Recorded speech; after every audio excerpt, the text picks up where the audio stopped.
Stanley.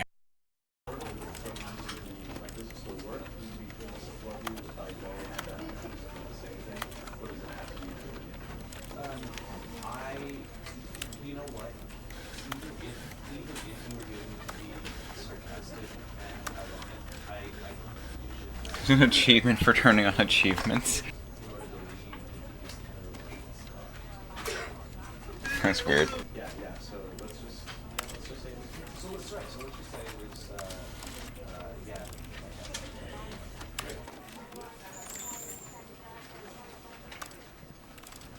I know that you're the sexist, not me.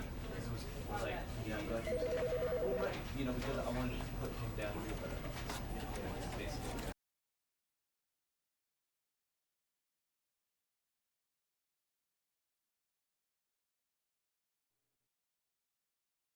This is the story of a man named Stanley. Stanley worked for a company in a big building where he was employee number 427. Employee number 427's job was simple. He sat at his desk in room 427 and he pushed buttons on the keyboard. Orders came to him through a monitor on his desk, telling him what buttons to push, how long to push them, and in what order. This is what employee 427 did every day of every month of every year. And although others might have considered it soul-rending, Stanley relished every moment that the orders came in, as though he had been made exactly for this job. And Stanley was happy. Good for And Stanley. then one day, something very peculiar happened. Something that would forever change Stanley. Something he would never quite forget. He had been at his desk for nearly an hour when he realized that not one single order had arrived on the monitor for him to follow. No one had showed up to give him instructions, call a meeting, or even say hi. Never in all his years at the company had this happened, this complete isolation. Something was very clearly wrong. Shocked, frozen solid, Stanley found himself unable to move for the longest time. But as he came to his wits and regained his senses, he got up from his desk and stepped out of his office. Oh, I can control. Oh, there we go.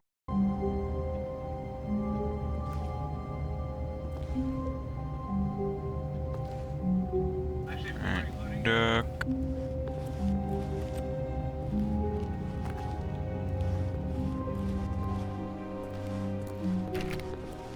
All of his co-workers were gone. What could it mean? Stanley decided to go to the meeting room. Perhaps he had simply missed a memo. No matter how hard Stanley looked, he couldn't find a trace of his co-workers. Oh, please. Are you really just doing this for the achievement?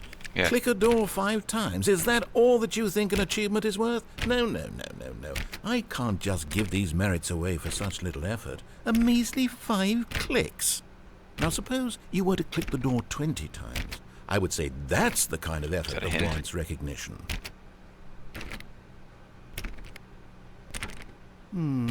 I have to say, I'm still not feeling the satisfaction of witnessing true effort for a noble cause. Perhaps 50 clicks will do it. Yes, almost certainly 50 clicks. Is this really even an achievement?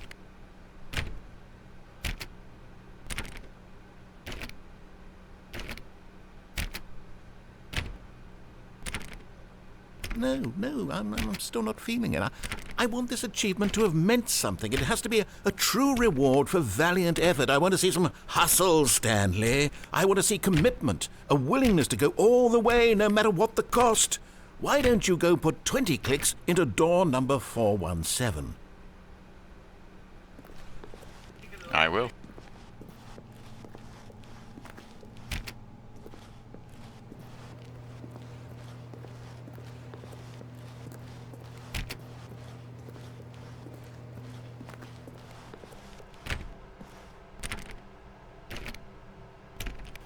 Fine. Oh, great. Now, go click a few times on door 437.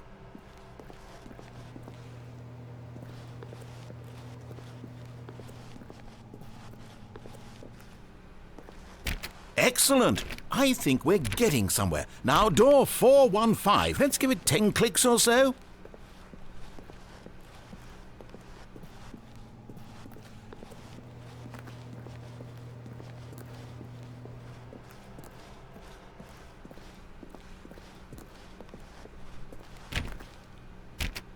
Now, back to door number 437.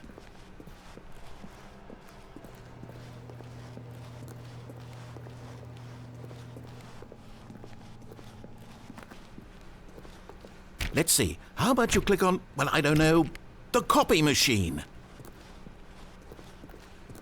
All right, back to room 417. I'm really feeling it now. I think we're Oh my getting somewhere.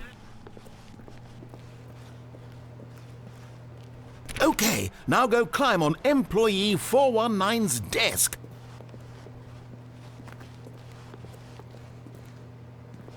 Yes! This is great! You're putting it all on the line, Stanley. I like that. All right, let's keep it up. Go give me a few clicks on door 416.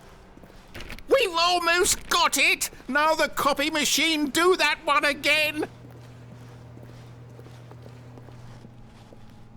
Almost. Finish it off, Stanley! 5 clicks on door 43. Yes! We did it! Oh, wow. That felt amazing. Oh, you really earned it, Stanley. Nothing could hold you back. Yes, I'm very proud of how far we've come today. Just think, only a few minutes ago you believed an achievement was worth 5 little clicks. Really now. What were you thinking?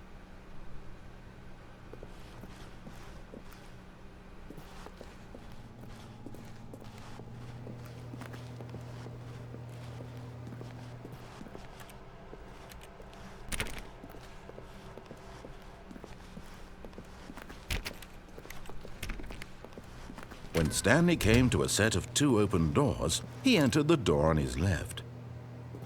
Wait, what? This was not the correct way to the meeting room, and Stanley knew it perfectly well. Perhaps he wanted to stop by the employee lounge first, just to admire it.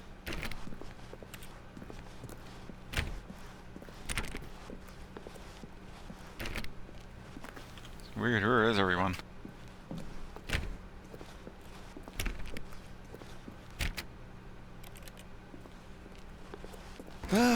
Yes, truly a room worth admiring. It had really been worth the detour after all, just to spend a few moments here in this immaculate, beautifully constructed room. Stanley simply stood here, drinking it all in.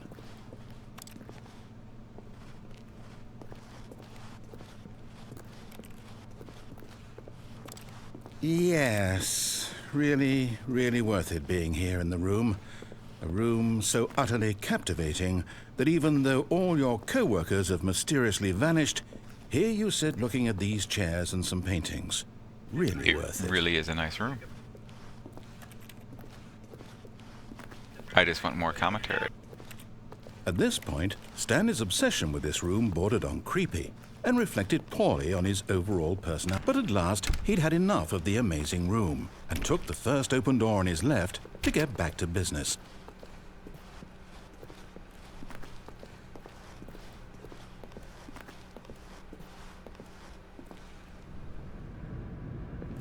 Stanley was so bad at following directions, it's incredible he wasn't fired years ago.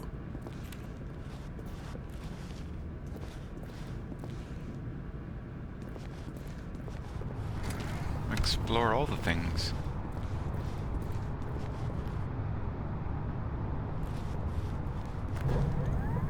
Look, Stanley, I think perhaps we've gotten off on the wrong foot here. I'm not your enemy, really, I'm not. But in his eagerness to prove that he is in control of the story and no one gets to tell him what to do, Stanley leapt from the platform and plunged to his death. Good job, Stanley. Everyone thinks you are very Hitchhiker's Guide to the powerful. Galaxy. That's the guy.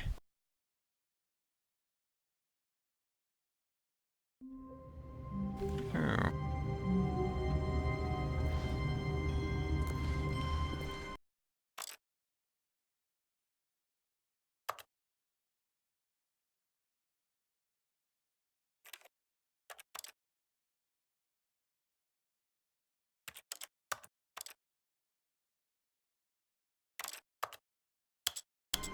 All of his co-workers were gone. What could it mean? Stanley decided to go to the meeting room. Perhaps he had simply missed a memo.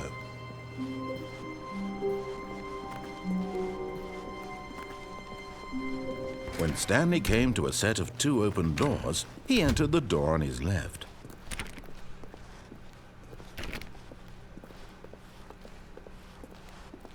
Yet there was not a single person here either. Feeling a wave of disbelief, Stanley decided to go up to his boss's office, hoping he might find an answer there.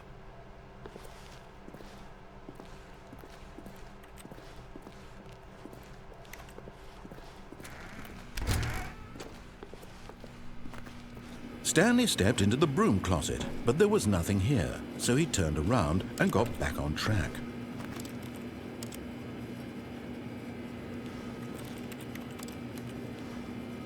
There was nothing here. No choice to make, no path to follow, just an empty broom closet. No reason to still be here.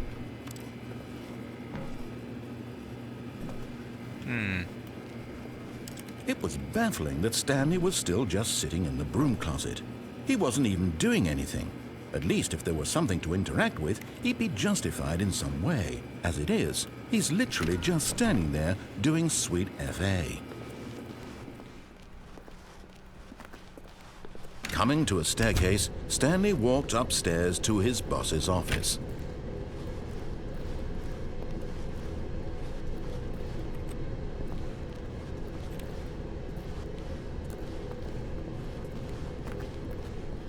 But Stanley just couldn't do it. He considered the possibility of facing his boss, admitting he had left his post during work hours. He might be fired for that. And in such a competitive economy, why had he taken that risk? All because he believed everyone had vanished? His boss would think he was crazy. And then something occurred to Stanley. Maybe, he thought to himself, maybe I am crazy. All of my co-workers blinking mysteriously out of existence in a single moment for no reason at all? None of it made any logical sense. And as Stanley pondered this, he began to make other strange observations. For example, why couldn't he see his feet when he looked down? Why did doors close automatically behind him wherever he went? And for that matter, these rooms were starting to look pretty familiar. Were they simply repeating? No, Stanley said to himself, this is all too strange. This can't be real. And at last, he came to the conclusion that had been on the tip of his tongue. He just hadn't found the words for it. "I'm dreaming!" he yelled. "This is all a dream." Oh, what a relief Stanley felt to have finally found an answer, an explanation. His co-workers weren't actually gone. He wasn't going to lose his job. He wasn't crazy after all. And he thought to himself, I suppose I'll wake up soon. I'll have to go back to my boring real-life job pushing buttons. I may as well enjoy this while I'm still lucid. So he imagined himself flying and began to gently float above the ground. Then he imagined himself soaring through space on a magical starfield, and it too appeared. It was so much fun, and Stanley marveled that he had still not woken up. How was he remaining so lucid? And then perhaps the strangest question of them all entered Stanley's head. One he was amazed he hadn't asked himself sooner. Why is there a voice in my head dictating everything that I'm doing and thinking? Now the voice was describing itself being considered by Stanley, who found it particularly strange. I'm dreaming about a voice describing me, thinking about how it's describing my thoughts, he thought. And while he thought it all very odd and wondered if this voice spoke to all people in their dreams, the truth was that, of course, this was not a dream. How could it be? Was Stanley simply deceiving himself, believing that if he's asleep, he doesn't have to take responsibility for himself? Stanley is as awake right now as he's ever been in his life. Now, hearing the voice speak these words was quite a shock to Stanley. After all, he knew for certain, beyond a doubt, that this was in fact a dream. Did the voice not see him float and make the magical stars just a moment ago? How else would the voice explain all that? This voice was a part of himself too. Surely, if he could just... He would prove it.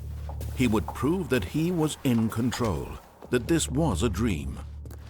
So he closed his eyes gently, and he invited himself to wake up. He felt the cool weight of the blanket on his skin, the press of the mattress on his back, the fresh air of a world outside this one. Let me wake up, he thought to himself. I'm through with this dream. I wish it to be over. Let me go back to my job. Let me continue pushing the buttons. Please, it's all I want. I want my apartment and my wife and my job. All I want is my life exactly the way it's always been. My life is normal. I am normal. Everything will be fine. I am okay.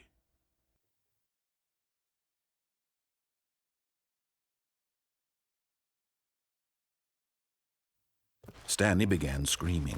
Please, someone, wake me up. My name is Stanley. I have a boss. I have an office. I am real. Please, just someone tell me I am real. I must be real. I must be. Can anyone hear my voice? Who am I? Who am I? And everything went black. Jeez. This is the story of a woman named Mariella. Mariella woke up on a day like any other. She arose, got dressed, gathered her belongings, and walked to her place of work. But on this particular day, her walk was interrupted by the body of a man who had stumbled through town talking and screaming to himself, and then collapsed dead on the sidewalk. And although she would soon turn to go call for an ambulance, for just a few brief moments she considered the strange man. He was obviously crazy, this much she knew. Everyone knows what crazy people look like.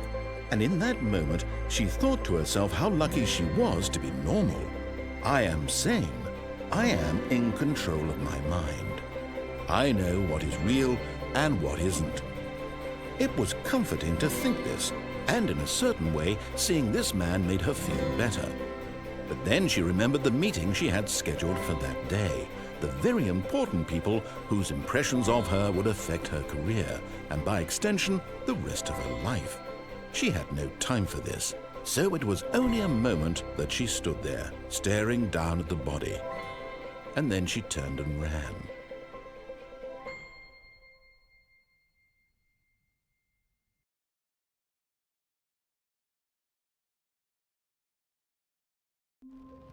Huh. All of his co-workers were gone. What could it mean? Stanley decided to go to the meeting room. Perhaps he had simply missed a memo.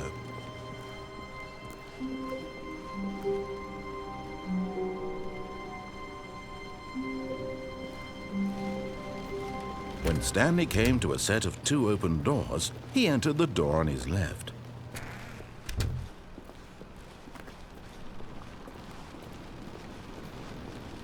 Try that again. Yet there was not a single person here either. Feeling a wave of disbelief, Stanley decided to go up to his boss's office, hoping he might find an up. Coming to a staircase, Stanley walked upstairs to his boss's office.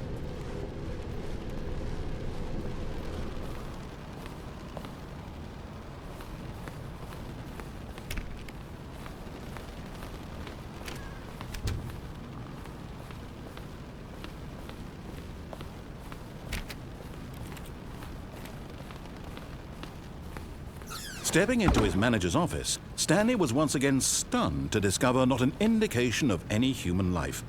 Shocked, unraveled, Stanley wondered in disbelief who orchestrated this, what dark secret was being held from him.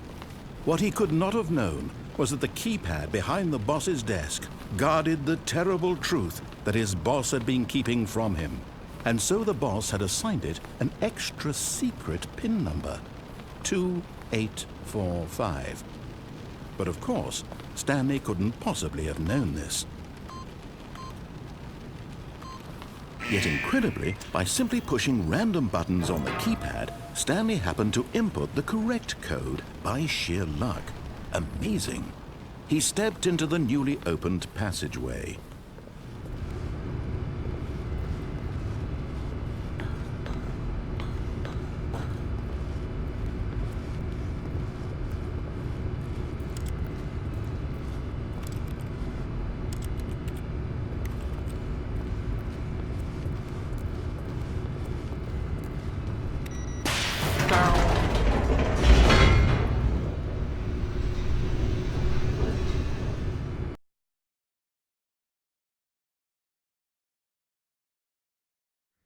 Descending deeper into the building, Stanley realized he felt a bit peculiar. It was a stirring of emotion in his chest, as though he felt more free to think for himself, to question the nature of his job. Why did he feel this now, when for years it had never occurred to him? This question would not go unanswered for long.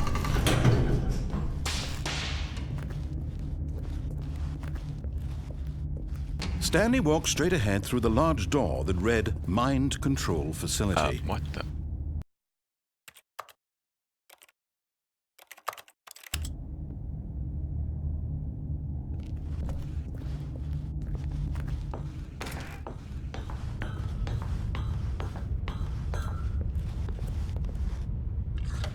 The lights rose on an enormous room packed with television screens. What horrible secret did this place hold? Stanley thought to himself. Did he have the strength to find out?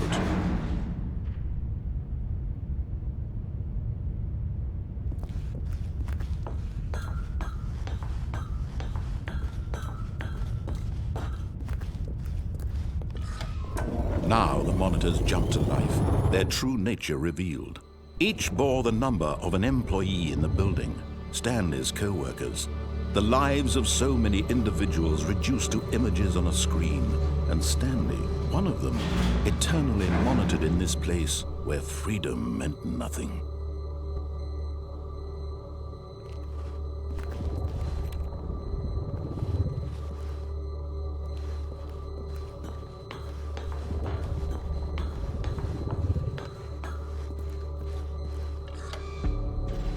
This mind control facility, it was too horrible to believe. It couldn't be true.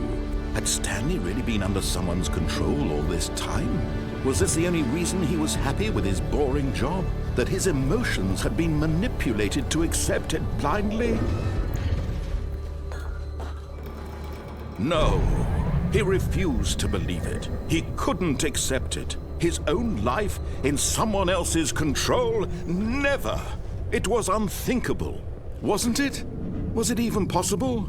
Had he truly spent his entire life utterly blind to the world? But here was the proof, the heart of the operation.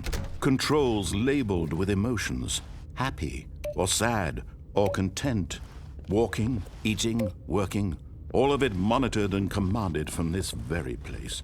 And as the cold reality of his past began to sink in, Stanley decided that this machinery would never again exert its terrible power over another human life.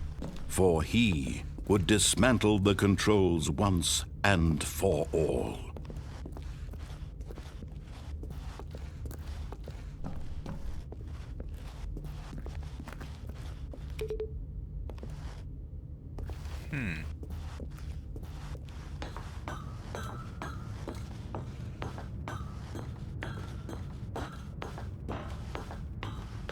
And when at last he found the source of the room's power, he knew it was his duty, his obligation, to put an end to this horrible place.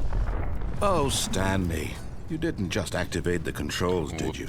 After they kept you enslaved all these years, you go and you try to take control of the machine for yourself. Is that what you wanted? Control? Oh, Stanley, I applaud your effort, I really do. But you need to understand, there's only so much that machine can do. You were supposed to let it go, turn the controls off, and leave. If you want to throw my story off track, you're going to have to do much better than that. I'm afraid you don't have nearly the power you think you do. For example, and I believe you'll find this pertinent, Stanley suddenly realized he had just initiated the network's emergency detonation system. In the event that this machine is activated without proper DNA identification, nuclear detonators are set to explode, eliminating the entire complex. How long until detonation then? Let's say, 2 minutes. Now this is making things a little more fun, isn't it, Stanley? It's your time to shine. You are the star. It's your story now. Shape it to your heart's desires. Oh, this is much better than what I had in mind. What a shame we have so little time left to enjoy it. Mere moments until the bomb goes off. But what precious moments each one of them is. More time to talk about you, about me, where we're going, what all this means. I barely know where to start. What's that? You'd like to know where your co-workers are? A moment of solace before you're obliterated? All right, I'm in a good mood. You're gonna die anyway. I'll tell you exactly what happened to them. I erased them. I turned off the machine. I set you free. Of course, that was merely in this instance of the story. Sometimes when I tell it, I simply let you sit there in your office forever, pushing buttons endlessly and then dying alone.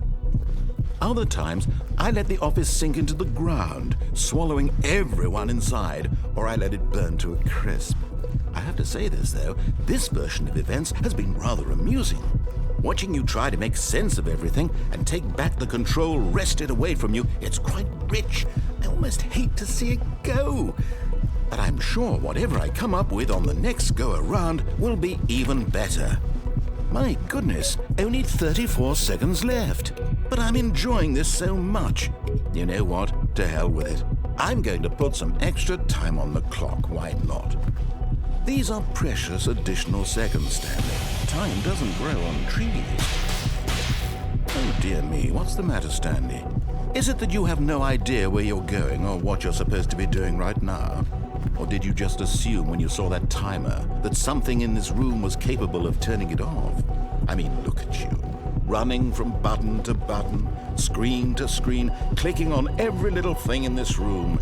These numbered buttons, no, these colored ones. Or maybe this big red button, or this door. Everything, anything, something here will save me. Why would you think that, Stanley? That this video game can be beaten? Won? Solved? Do you have any idea what your purpose in this place is? Stanley, you're in for quite a disappointment. But here's a spoiler for you. That timer isn't a catalyst to keep the action moving along. It's just seconds ticking away to your death. You're only still playing instead of watching a cutscene because I want to watch you for every moment that you're powerless, to see you made humble. This is not a challenge, it's a tragedy. You wanted to control this world, that's fine. But I'm going to destroy it first, so you can't. Take a look at the clock, Stanley. That's 30 seconds you have left to struggle. 30 seconds until a big boom and then nothing. No ending here, just you being blown to pieces. Will you cling desperately to your frail life, or will you let it go peacefully? Another choice. Make it count, or don't. It's all the same to me, all a part of the joke. And believe me, I will be laughing at every second of your inevitable life from the moment we fade in until the moment I say, happily ever after.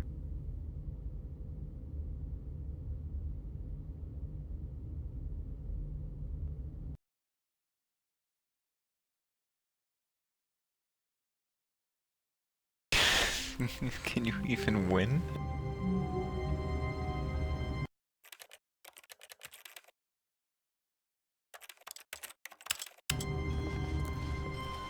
Wait, Stanley thought to himself. Am I sure that the orders stopped coming in? How is that possible? They never stopped. Surely I was mistaken.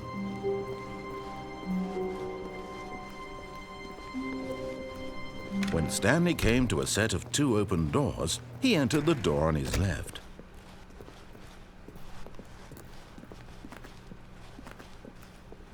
Yet there was not a single person here either.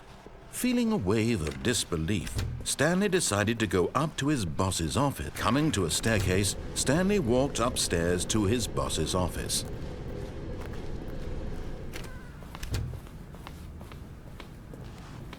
Stepping into his manager's office, Stanley was once again stunned to discover not an indication of any human life. What could it mean? Stanley wondered aloud to nobody. He began wildly tearing through papers on the boss's desk, pulling books off the shelf, looking behind paintings, desperate for clues to his situation. But his attention was caught by a keypad behind the boss's desk. What could its purpose be? In fact, this keypad guarded the terrible secret that lay buried below his feet. And so the boss, Stanley, was in such a rush to get through the story as quickly as possible, he didn't even have a single minute to just let the narrator talk. That kind of anxiety isn't healthy, so he relaxed for a few moments with some calming New Age music. Wow.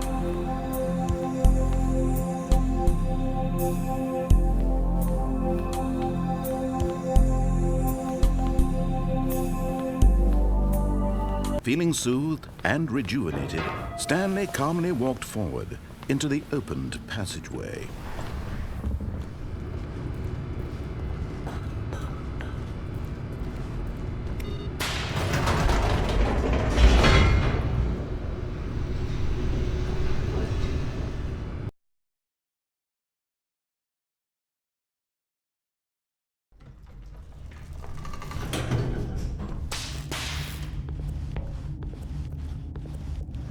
Stanley walked straight ahead through the large door that read Mind Control Facility. Although this passageway had the word escape written on it, the truth was that at the end of this hall, Stanley would meet his violent death. But of course, Stanley thought better of it and realized he simply had too much to live for. Nope, still on board with death?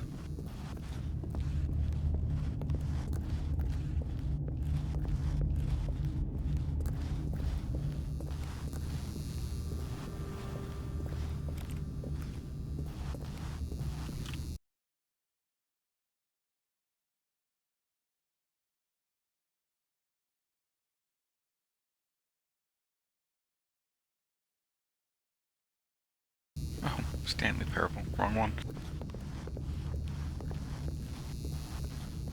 The door behind him was not shut. Stanley still had every opportunity to turn around and get back on track. At this point, Stanley was making a conscious, concerted effort to walk forward and willingly confront his death.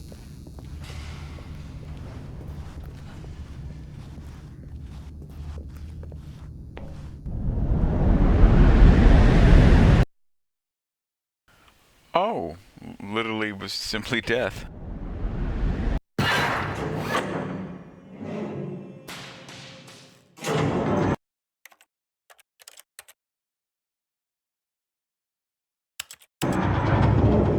As the machine whirred into motion and Stanley was inched closer and closer to his demise, he reflected that his life had been of no consequence whatsoever.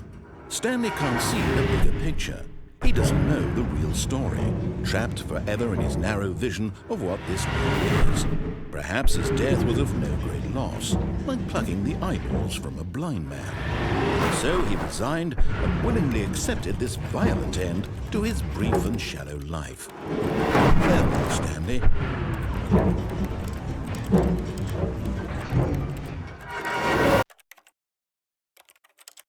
"Farewell, Stanley," cried the narrator, as Stanley was led helplessly into the enormous metal jaws.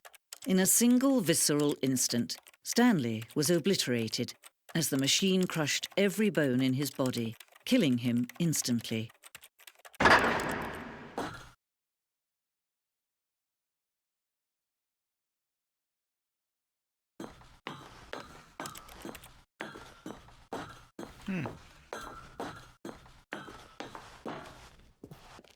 And yet it would be just a few minutes before Stanley would restart the game, back in his office, as alive as ever. What exactly did the narrator think he was going to accomplish? When every path you can walk has been created for you long in advance, death becomes meaningless, making life the same. Do you see now? Do you see that Stanley was already dead from the moment he hit start?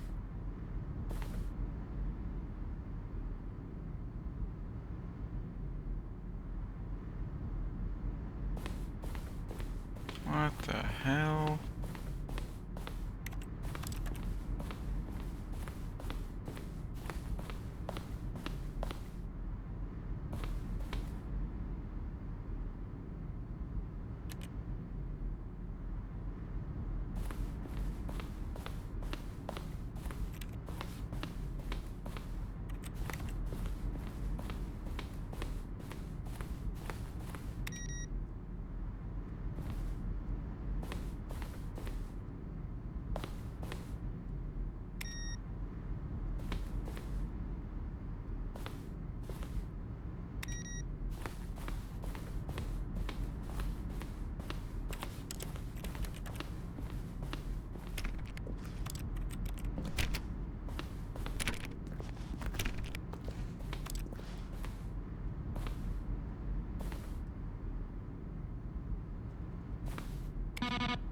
Hmm.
Weird.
Nothing there?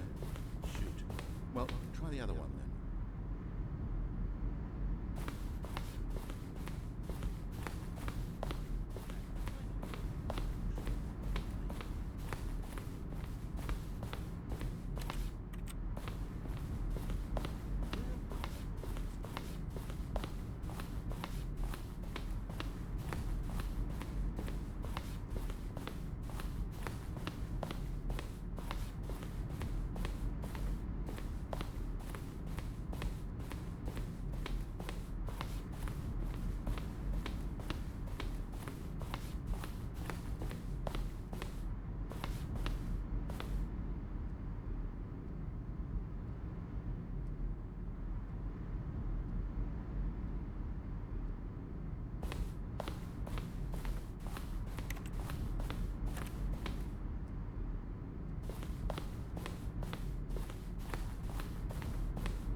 Oh, look at these two. How they wish to destroy one another. How they wish to control one another. How they both wish to be free.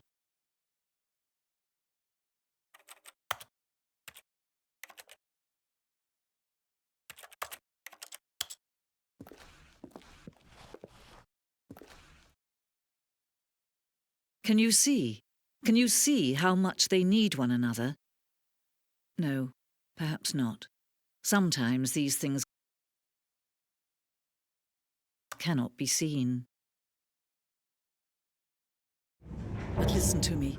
You can still save these two. You can stop the program before they both fail. Push escape and press quit. There's no other way to beat this game. As long as you move forward, you'll be walking someone else's path. Stop now and it'll be your only true choice. Whatever you do, choose it. Don't let time.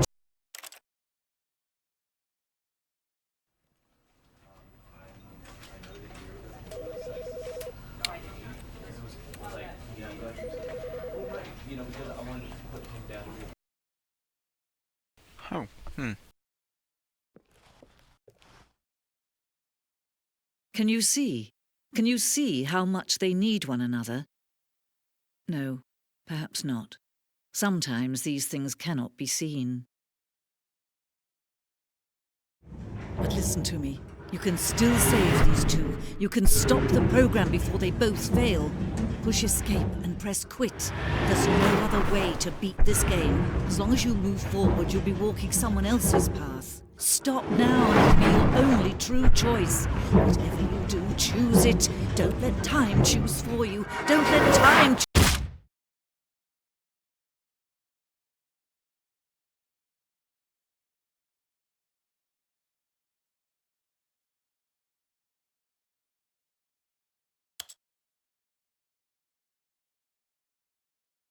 I guess that's the forced ending.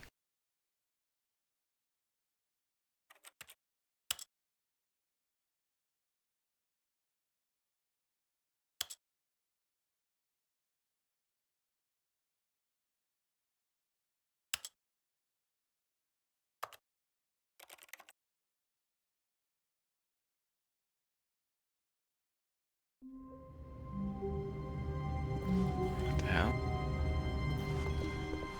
Wait, Stanley thought to himself.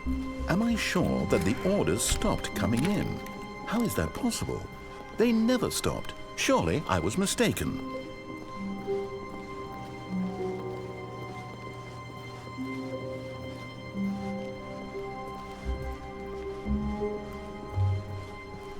When Stanley came to a set of two open, this was not the correct way to the meeting room, and Stanley knew it perfectly well.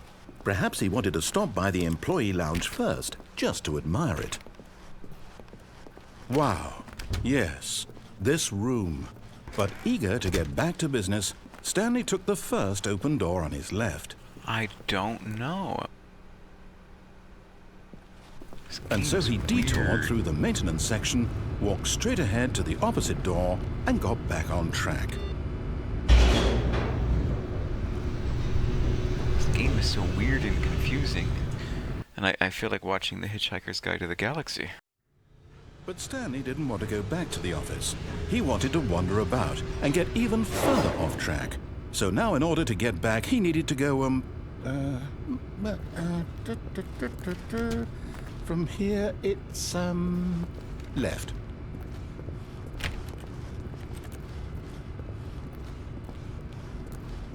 Oh, no, it's to the right, my mistake. No, not the right. Why would I have ever said it was to the right? What was I thinking? Getting trolled It's here. clearly... Oh dear, would you hold on for a minute, please? Now, let's see. We went down right, left, down, left, right. Yep, okay, yes. I've got it now. This story is absolutely, definitely this way.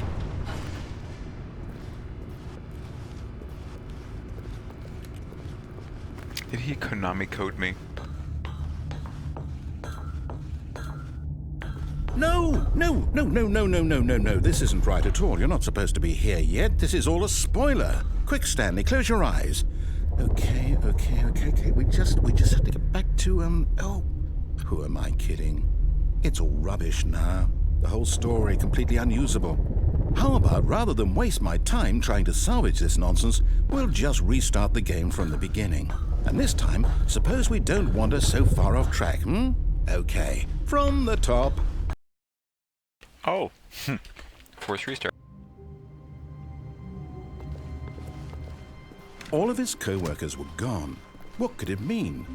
Stanley decided to go to the meeting room. Perhaps he had simply missed a memo.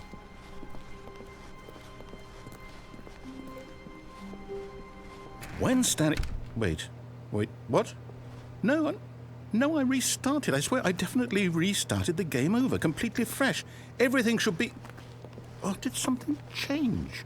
Stanley, did you change anything when we were back in that room with all the monitors? Did you move the story somewhere or... Hold on. Why am I asking you? I'm the one who wrote the story. It was right here just a minute ago. I know for sure that it's here somewhere. Okay, then. It's an adventure. Come, Stanley. Let's find the story. What the hell?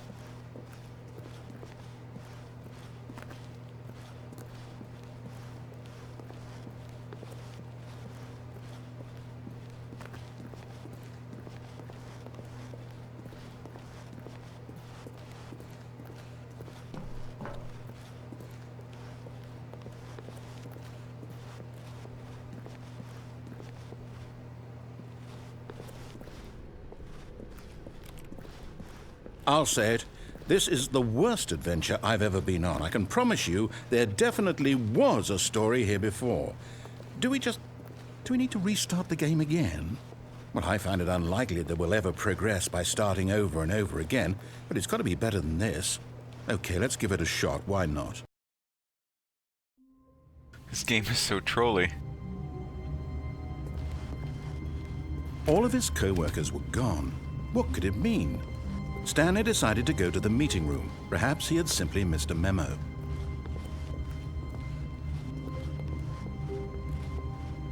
Okay, yep, What it's worse. the I might be hell? remembering this wrong. It's possible the story is back where we just came from. Why don't we go back the other direction and see if we missed anything?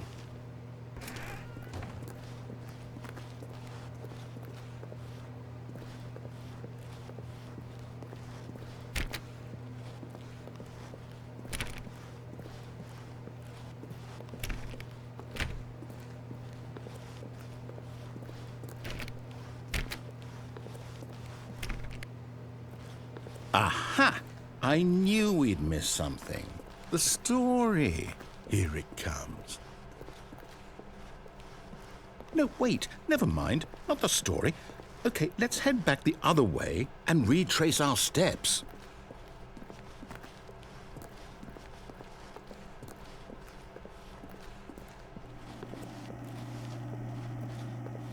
The hell is Now going this... on?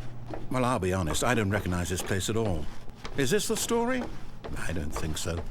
I can't quite recall, but I believe my story took place in an office building. Is that correct?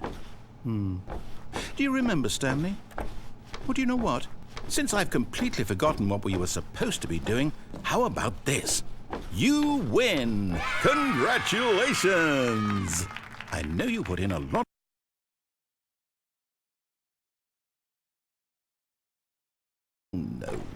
No, I don't feel right about this at all. We both know you didn't put in any actual work for that win. Some people win fair and square, and this was not one of those situations. Okay? I'm getting weirded out by whatever this place is. I don't care what might happen this time. I have to restart. Oh my god. All right, I've got a solution. This time, to make sure we don't get lost, I've employed the help of the Stanley Parable adventure line. Just follow the line. How simple is that?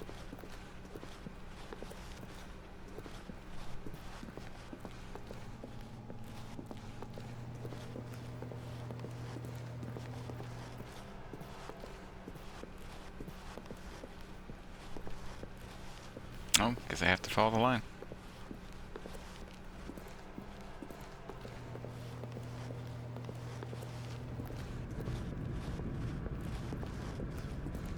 Ooh, You see, bad. the line knows where the story is. It's over in this direction. Onward, Stanley, to destiny. Though, here's a thought. Wouldn't wherever we end up be our destination, even if there's no story there? Or to put it another way, is the story of no destination still a story? It's a Simply story of by the Seinfeld. act of moving forward, are we implying a journey such that a destination is inevitably conjured into being via the very manifestation of the Well, what nature the of hell? life itself? Okay, Stanley, I need to follow this train of thought for a minute. Just stick with me. Now, we can both agree that the nature of existence is in fact a byproduct of one's subjective experience of that existence, right? Okay. Now, if my experience of your existence rests inside of your subjective experience of this office, is this office in fact the skeleton of my own relative experiential mental subjective construct? Whoa. What? Hang on. That got a bit weird back there. Well, I'd like to apologize. Not sure where I was going with all that. You know what? I think what we need right now is a bit of music to lighten the mood.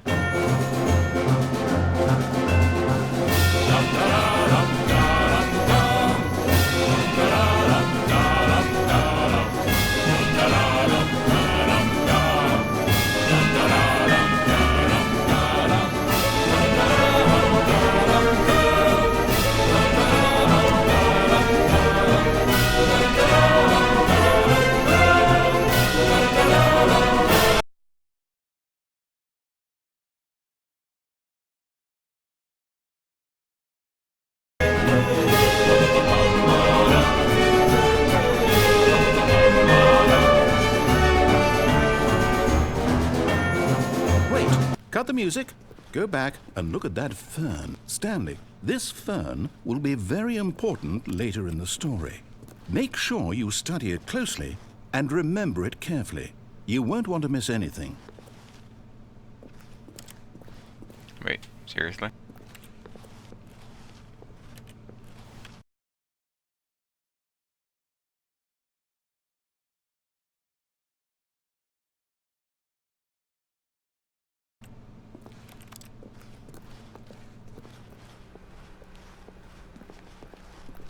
Wait, what? We're back at the office? No. Line, you do know we're looking for the Stanley Parable, right? The story? Is any of this ringing a bell?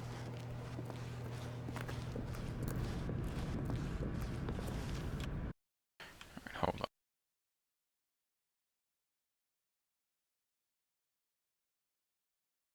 Let's see if we can fix this.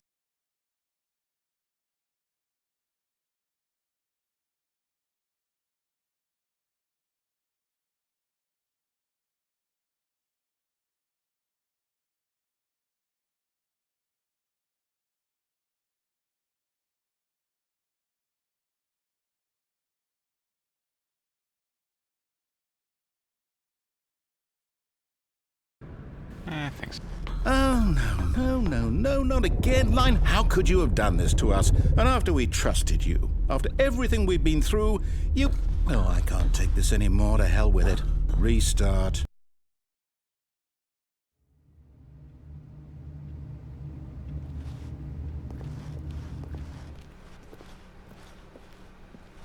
You know what, Stanley? I say forget the adventure line. What's it ever done for us? We're intelligent people, right? Why can't we make up our own story? Something exciting, daring, mysterious. Ooh, this all sounds perfectly doable. Why don't we simply start wandering in, well, I don't know. How about this direction? Yeah. Now, yes, this is exciting. Just me and Stanley forging a new path, a new story. Well, it could be anything. What do you want our story to be? Go wild. Use your imagination. Whatever it might be, Stanley, I'm ready for it. Oh, no, not you again. Stanley, I'd also like to veto the line from having any role in our awesome new story. No lines or monitor rooms. Just don't acknowledge it. We should be fine.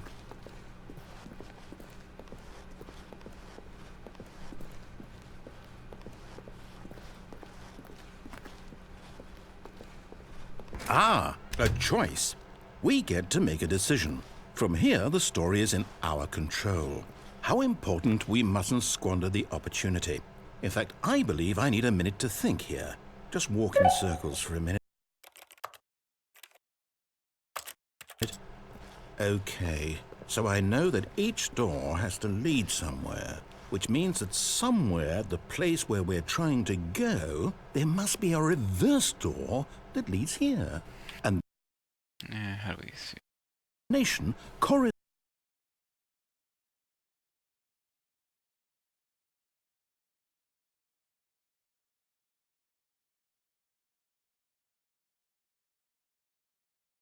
Yes, then by all accounts, the door on the right is the correct one. Another victory for logic. Come, Stanley, our destiny awaits.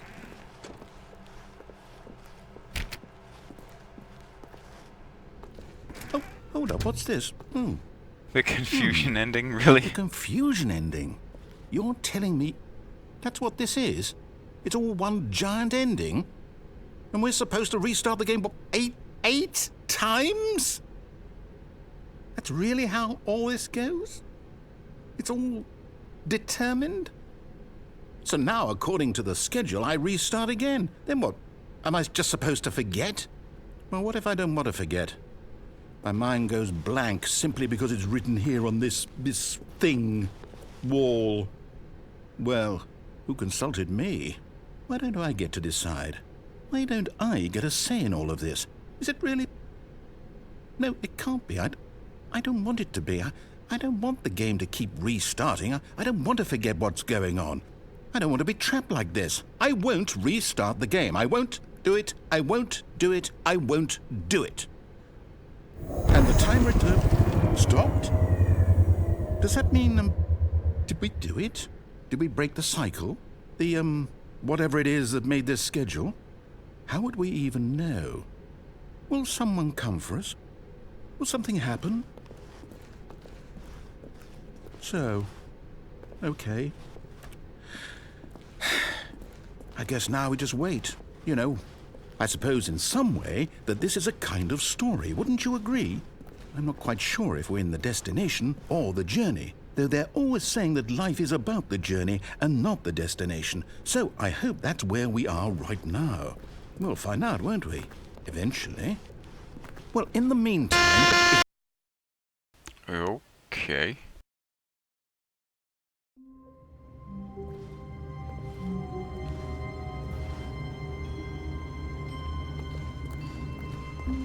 All of his co-workers were gone. What could it mean? Stanley decided to go to the meeting room. Perhaps he had simply missed a memo.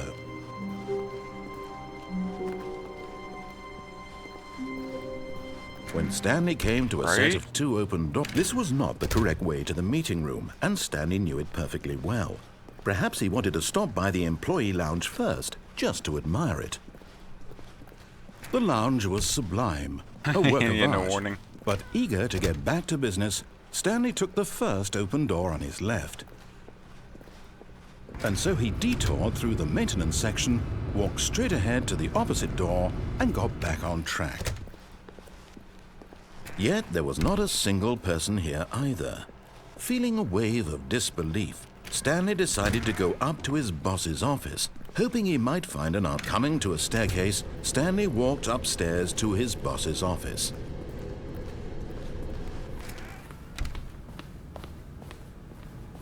Okay, I think we all know the drill by now. Blah, blah, blah. Dark secrets, the keypad. Stanley pushes some buttons. Oh, hey, look, it's a new passageway. Quelle surprise. I just opens it after a while.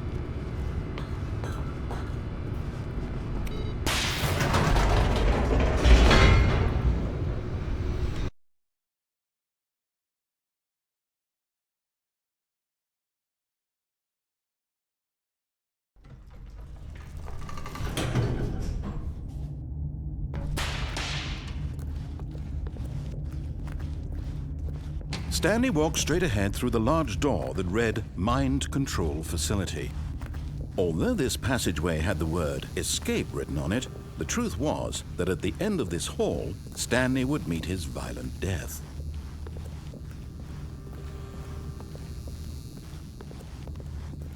But of course, Stanley thought better of it and realized he simply had too much to live for.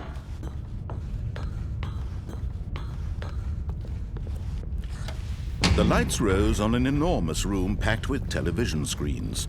What horrible secret did this place hold? Stanley thought to himself. Did he have the strength to find out?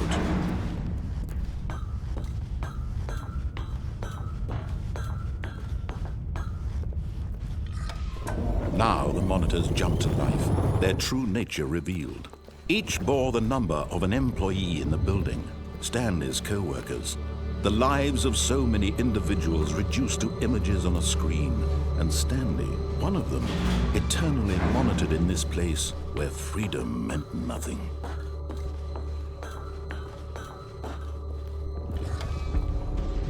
This mind control facility, it was too horrible to believe. It couldn't be true. Had Stanley really been under someone's control all this time? Was this the only reason he was happy with his boring job? That his emotions had been manipulated to accept it blindly? No, he refused to believe it. He couldn't accept it. His own life in someone else's control? Never! It was unthinkable, wasn't it? Was it even possible? Had he truly spent his entire life utterly blind to the world? But here was the proof, the heart of the operation. Controls labeled with emotions, happy or sad or content. Walking, eating, working, all of it monitored and commanded from this very place. And as the cold reality of his past began to sink in, Stanley decided that this machinery would never again exert its terrible power over another human life. For he would...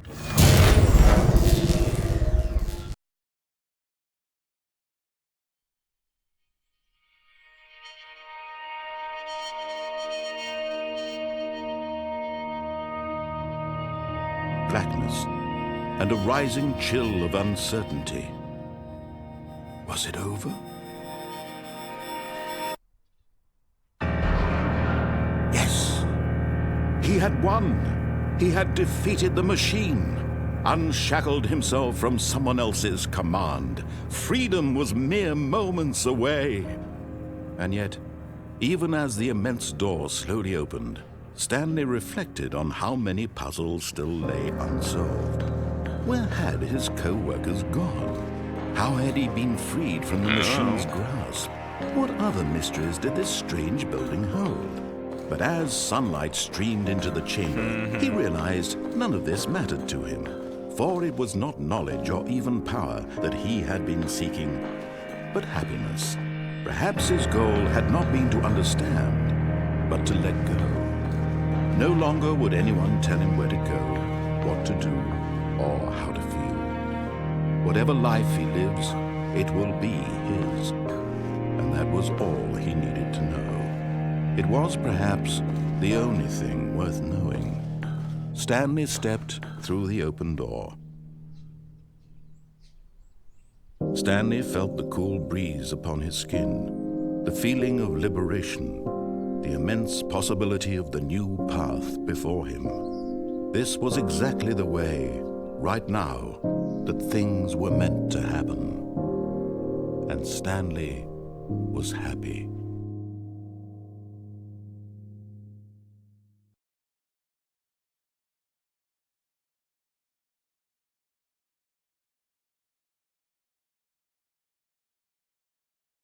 Oh, wow.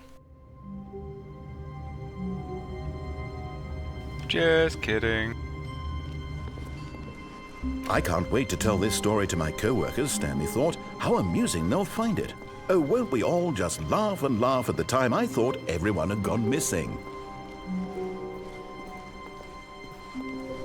When Stanley came to a set of 2 open doors, he entered the door on his left. This was not the correct way to the meeting room, and Stanley knew it perfectly well. Perhaps he wanted to stop by the employee lounge first, just to admire it. Standing now in this incredible room, Stanley but eager to get back to business, Stanley took the first open door on his left. Stanley was so bad at following directions, it's incredible he wasn't fired years ago. Look, Stanley, I think perhaps we've gotten off on the wrong foot here. I'm not your enemy, really, I'm not. I realize that investing your trust in someone else can be difficult, but the fact is that the story has been about nothing but you all this time. There's someone you've been neglecting, Stanley. Someone you've forgotten about. Please, stop trying to make every decision. What? Really? I was in the middle of something. Do you have zero consideration for others? Are you that convinced that I want something bad to happen to you? Why, I don't know how to convince you of this, but I really do want to help you, to show you something beautiful. Look, let me prove it. Let me prove that I'm on your side. More decisions. Give me a chance. Now listen carefully, this is important. Stanley walked through the red door.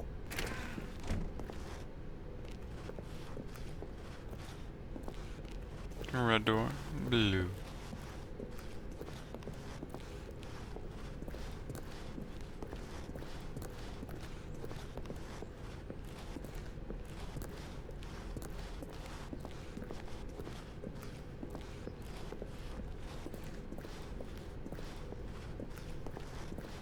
Oh, thank God you are willing to listen to me. Do you see that I really have wanted you to be happy all this time? The problem is all these choices. The two of us always trying to get somewhere that isn't here. Running and running and running, just the way you're doing right now. Don't you see that it's killing us, Stanley? I wanted to stop.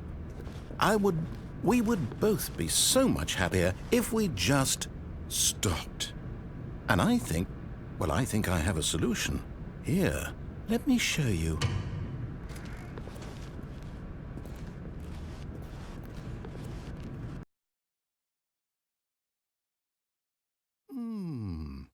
What do we want? What are we looking for?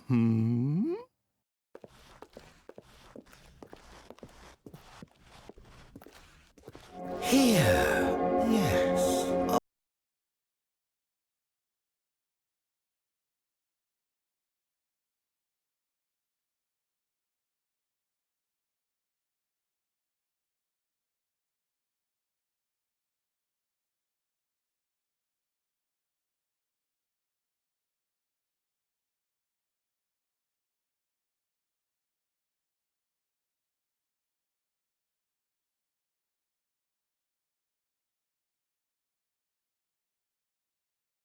Huh.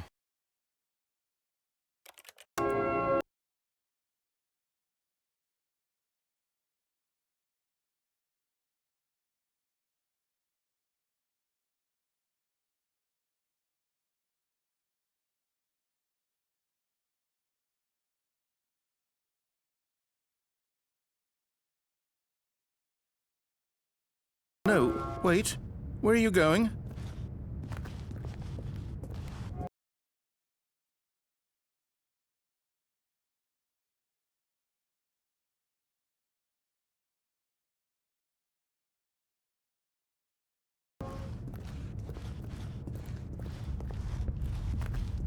Oh no!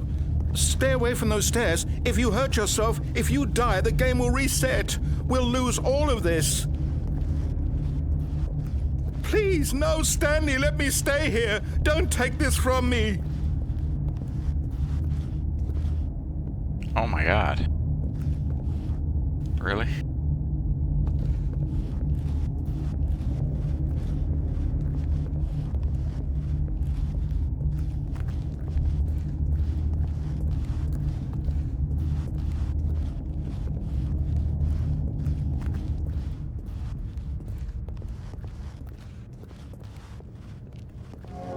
Good, good. We can't be too...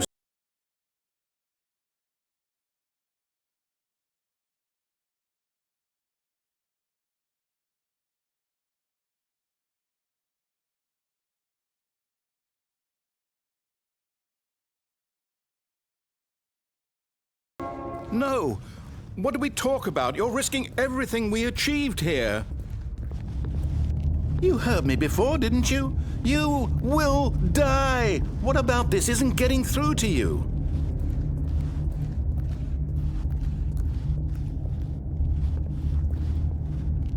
I just Please, lied. Stanley, think... No! Oh, thank God. No. No, no, what are you doing, Stanley? Please, I'm asking you not to take this away from me. I can't go back to what I was before. If you die, we'll both go back. Why are you doing this? Stanley, let's go back to the other room. Can you do that for me? Yes, perhaps you can. Perhaps you finally see what I'm talking.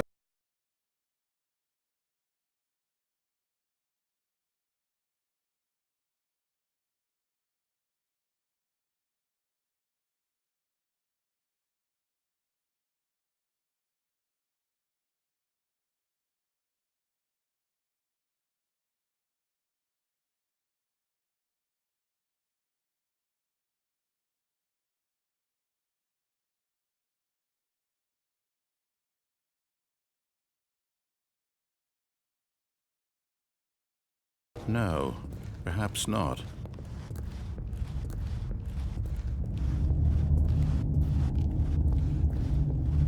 My God, is this really how much you dislike my game? Oh my God. That you'll throw yourself from this platform over and over to be rid of it? You were literally willing to kill yourself to keep me from being happy. Am I reading the situation correctly?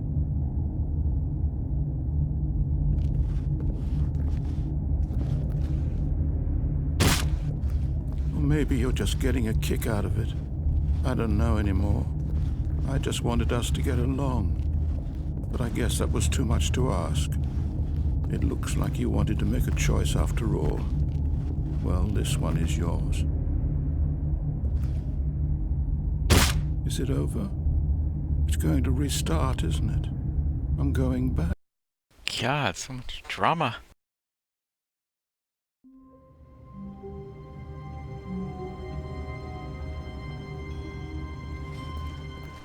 All of his co-workers were gone. What could it mean? Stanley decided to go to the meeting room. Perhaps he had simply missed a memo.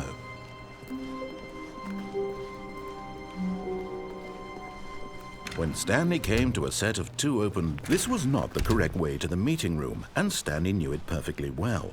Perhaps he wanted to stop by the employee lounge first, just to admire it. Oh, that's harsh. Stanley felt lightheaded, butterflies in his stomach, but eager to get back to business, Stanley took the first open door on his left. Stanley was so bad at following directions, it's incredible he wasn't fired years ago. Look, Stanley, I think perhaps we've gotten off on the wrong foot here. I'm not your enemy, really, I'm not. I realize that investing your trust in someone else can be difficult, but the fact is that the story has been about nothing but you all this time. There's someone you've been neglecting, Stanley. Someone you've forgotten about. Please, stop trying to make every decision by yourself. Now, I'm not asking for me, I'm asking for her.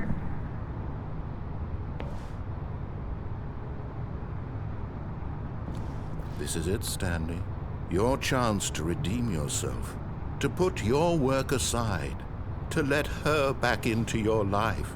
She's been waiting.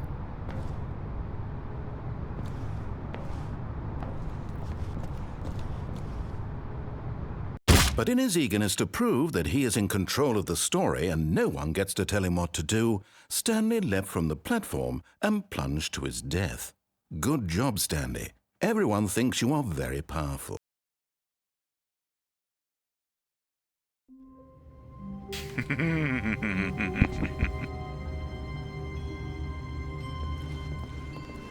All of his co-workers were gone.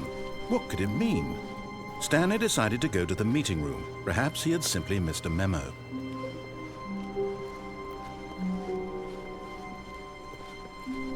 When Stanley came to a set of two open... This was not the correct way to the meeting room, and Stanley knew it perfectly well. Perhaps he wanted to stop by the employee lounge first, just to admire it. The lounge was grand, majestic. Perhaps, but eager to get back to business, Stanley took the first open door on his left. Stanley was so bad at following directions, it's incredible he wasn't fired years ago. I don't know. What's the difference? Look, Stanley, I think perhaps we've gotten off on the wrong foot here. I'm not your enemy, really, I'm not. I realize that investing your trust in someone else can be difficult, but the fact is that the story has been about nothing but you all this time. There's someone you've been neglecting, Stanley. Someone you've forgotten about. Please, stop trying to make every decision by wow, yourself. that's harsh. I'm not asking for me. I love Conan when he plays games, though. This is it, And his Stanley. descriptions of them Your are chance fantastic. to I'd watch redeem Conan. yourself, to put your work aside, to let But if her Conan back into streamed, your that'd be life. great. She's been waiting. That's her, Stanley. You need to be the one to do this, to reach out to her. If you can truly place your faith in a...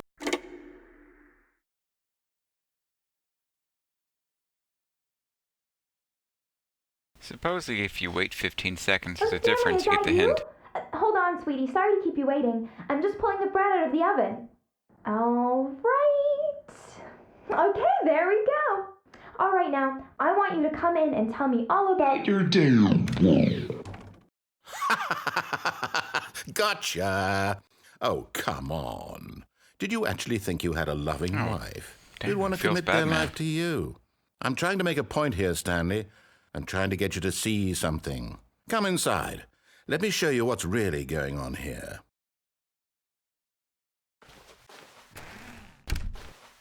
This is a very sad story about the death of a man named Stanley. Stanley is quite a boring fellow. He has a job that demands nothing of him, and every button that he pushes is a reminder of the inconsequential nature of his existence. Look at him there, pushing buttons, doing exactly what he's told to do. Now he's pushing a button. Now he's eating lunch. Now he's going home. Now he's coming back to work. One might even feel sorry for him, except that he's chosen this life.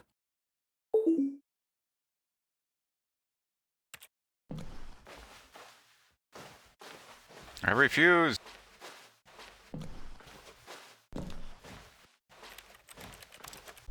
I must. But in his mind, in his mind he can go on fantastic adventures. From behind his desk, Stanley dreamed of wild expeditions into the unknown, fantastic discoveries of new lands. It was wonderful, and each day that he returned to work was a reminder that none of it would ever happen to him. Just eat or watch TV. Yeah, okay. And so he began to fantasize about his own job. First, he imagined that one day while at work, he stepped up from his desk to realize that all of his co-workers, his boss, everyone in the building had suddenly vanished off the face of the earth. The thought excited him terribly. So he went further. He imagined that he came to 2 open doors and that he could go through either. At last, choice. It barely even mattered what lay behind each door. The mere thought that his decisions would mean something was almost too wonderful to behold. As he wandered through this What the fantasy hell? world, he began to fill it with many possible paths and Oh, destinations. what the hell? Down one path lay an enormous round room with It's monitors and mind controls. Getting weird. Down another was a yellow line that weaved in many directions, and down another was a game with a baby. Game And with a he baby? called it What? The Stanley Parable. It was such a wonderful fantasy, and so in his head he relived it again, and then again, and again, over and over, wishing beyond hope that it would never end, that he might always feel this free. Surely there's an answer down some new path, mustn't there be? Perhaps if he played just one more time. But there is no answer. How could there possibly be? In reality, all he's doing is pushing the same buttons he always has. Nothing has changed. The longer he spends here, the more invested he gets, the more he forgets which life is the real one. And I'm trying to tell him this, that in this world he can never be anything but an observer, that as long as he remains here, he's slowly killing himself. But he won't listen to me. He won't stop. Here, watch this. Stanley, the next time the screen asks you to push a button, do not do it.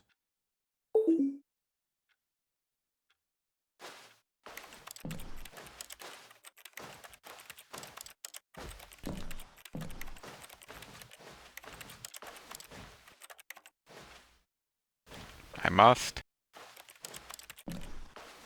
You see? Can he just not hear me? How can I tell him in a way Slowly that he'll warping me understand back that to work. every second he remains here, he's electing to kill himself? How can I get him to see what I see? How can I make him look at himself? I suppose I can't, not in the way I want him to. But I don't make the rules. I simply play to my intended purpose, the same as Stanley. We're not so different, I suppose. I'll try once more to convey all this to him. I'm compelled to. I must. Perhaps, well, maybe this time he'll see. Maybe this time.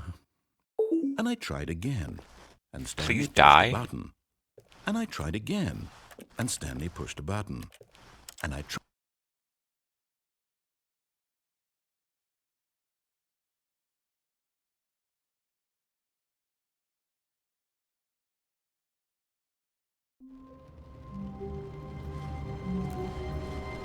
Stanley decided to go to the meeting room to check on his co-workers. He never functioned And this well time, by himself, wait the and 15 constantly seconds. needed support and guidance from others. Well, then so don't the go thought inside. of total solitude was terrifying to him.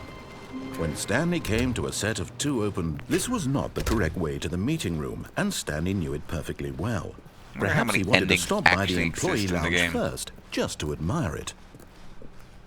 And here it was. I could The probably lounge. just check the achievements and What find out a few ruse, hints. But eager to get back to business, Stanley took the first open door on his left.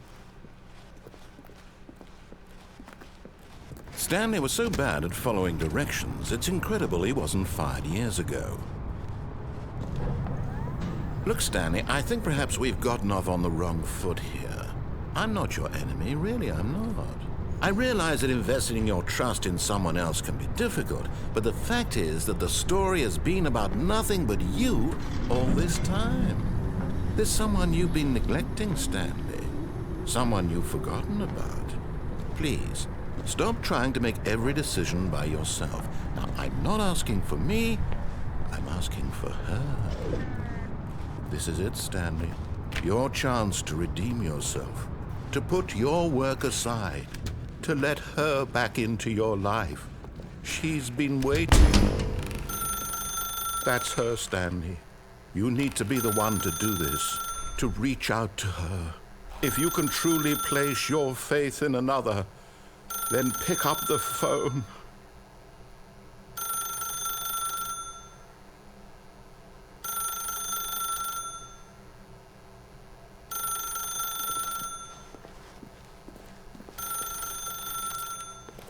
There we go.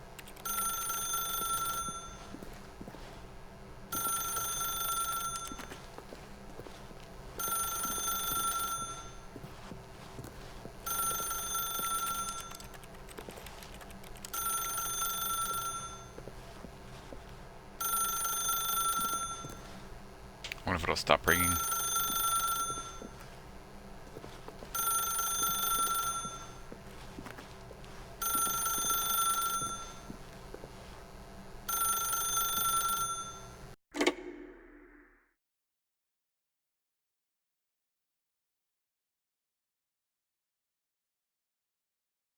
Oh, Stanley, is that you? Hold on, sweetie. Sorry to keep you waiting. I'm just Oh, putting I the thought bread it'd out be of the different oven. based on the hints from another ending. Right. Okay, there we go. All right, now, I want you to come in and tell me all about your Gotcha! Oh, come on. Did you actually think you had a loving wife who'd want to commit their life to you? I'm trying to make a point here, Stanley. I'm trying to get you to see something. Come inside. Let me show you what's really going on here. Sorry, but you're in my story now. No.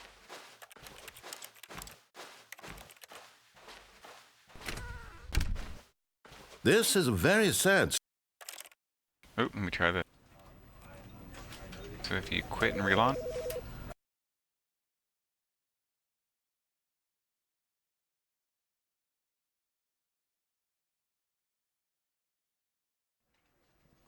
Ah, achievement. Welcome back.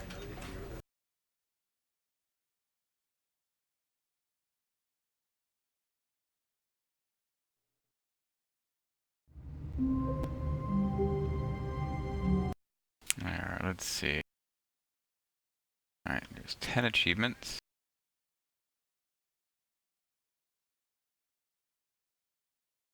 Play the Stanley duration for the entire duration of a Tuesday.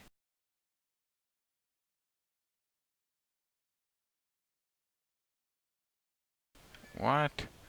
There's an achievement for not playing the game for 5 years.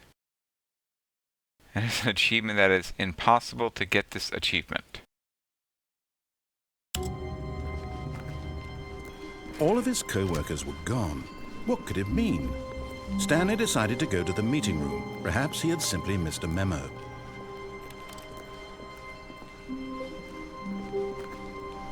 When Stanley came to a set of 2 open, this was not the correct way to the meeting room, and Stanley knew it perfectly well. Perhaps he wanted to stop by the employee lounge first, just to admire it. Ah, yes, truly a room worth admiring. But eager to get back to business, Stanley took the first open door on his left. Stanley was so bad at following directions, it's incredible he wasn't fired years ago. Look, Stanley, I think perhaps we've gotten off on the wrong foot here. I'm not your enemy, really, I'm not.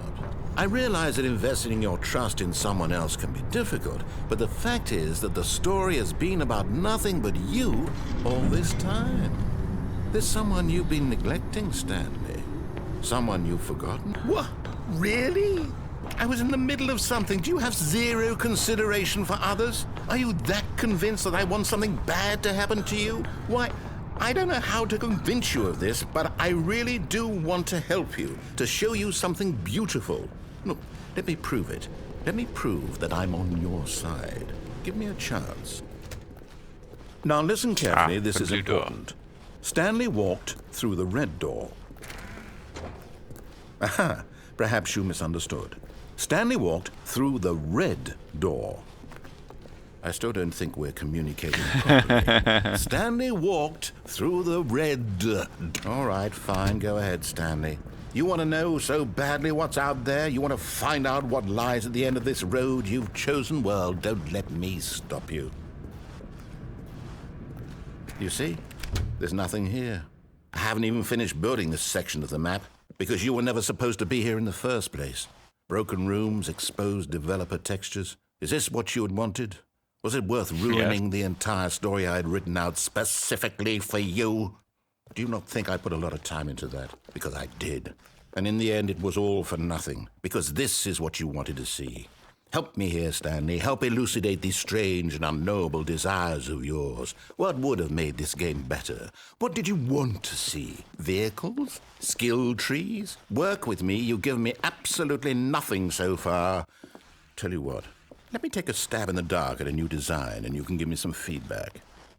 There we go. A third option. This already feels leaps ahead of where we were before. Go ahead, Stanley. Take it for a spin.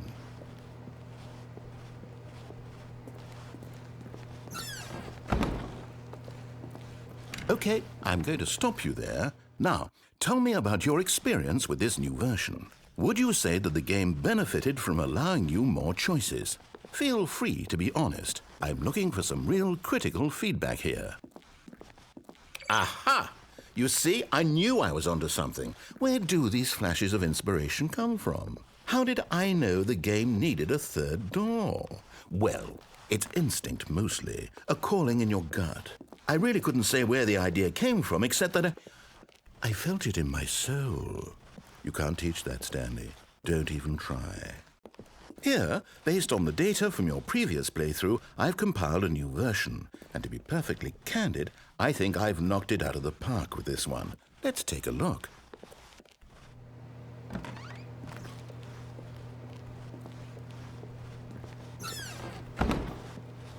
Now, would you say that competitive leaderboard helped you feel motivated to keep walking through doors? Again, honest answers, please.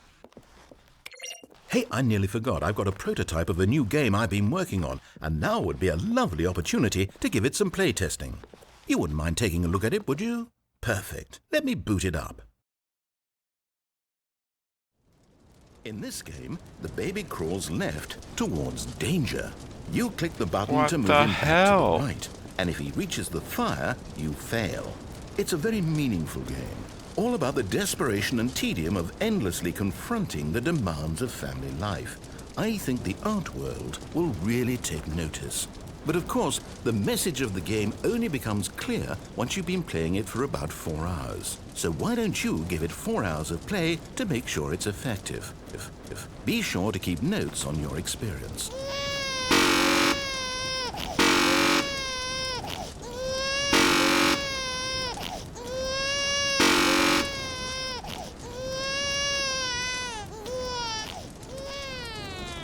You heartless bastard.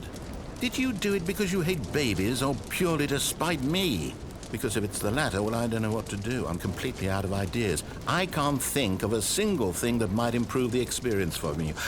I'm not even going to try. I'm out. I'm done. It's over. Thank you for playing. Your input was extremely valuable. Oh, hey, since my game was so awful, why don't we play someone else's game? Just to ease the pain. Let's see. What do we have here? Yes, this seems like it'll work. Let's give it a shot. What the hell? I'm in Minecraft? Stanley, is this any better? I'm playing At Minecraft. last, the one thing you've always desired. A game I had absolutely nothing to do with. But is it enough? Tell me that, Stanley. Will it ever be enough? Well, I'll say this. I'm done making things for you.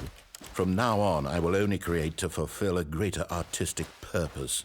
Watch this, Stanley. I'm going to build a house.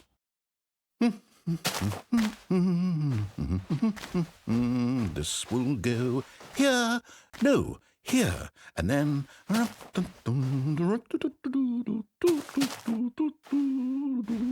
Let's see, what does it need? Yes, of course. And just to finish it all off, yes, it's complete. That's I made this, awesome. Stanley. Look at it. Gaze upon my work of art and feel ashamed at your own inadequacy. But you've only seen it from the outside. You've only gotten half the experience. Please, step Go inside and inside. make yourself comfortable. Yeah, have to. Isn't it grand? Isn't it perfect? It could only be better if... Wait, that's it. We must rebuild it out of diamond. Diamond everything. Yes. Come along, Stanley. We have to go mining. Am I seriously playing Minecraft in Stanley Parable now?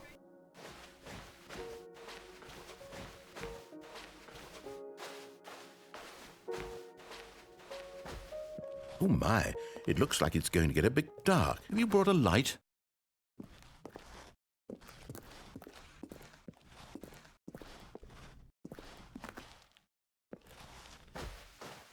Oh, no. This is far more open-ended than I had in mind. I'm looking for something more narrow and linear. Something that makes you feel utterly irrelevant. This won't do at all. 1 out of 5. Even the diamonds couldn't save this one. Okay, new game.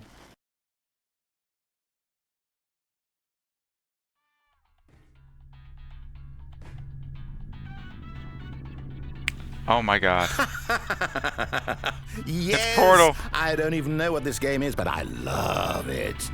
You, trapped in a glass box with no way out, listening to me talk. Oh, it's inspired. I couldn't have done it any better myself. What is this game even supposed to be? I can't figure it out. Okay, now I'm curious. Let's go find out what the hell this is.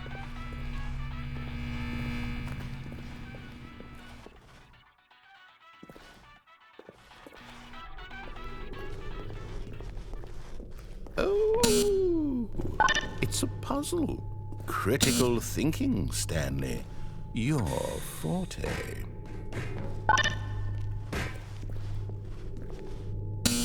Genius. No, actually, you know what? I think that's plenty.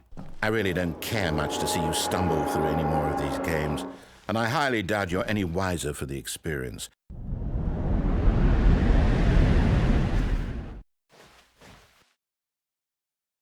What the hell?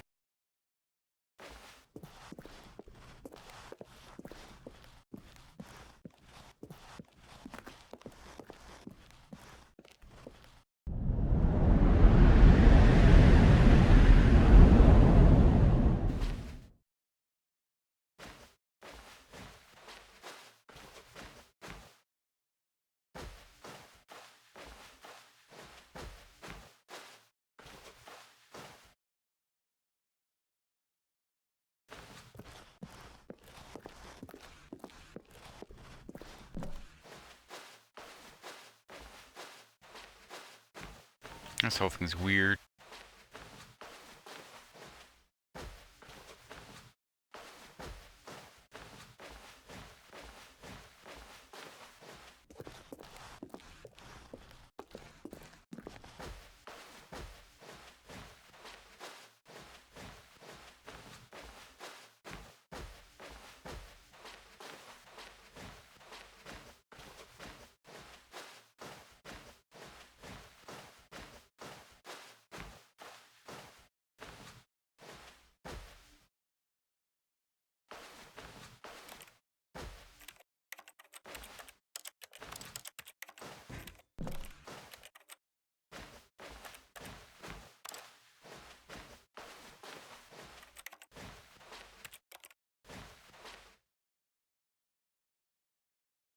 I wonder what he found.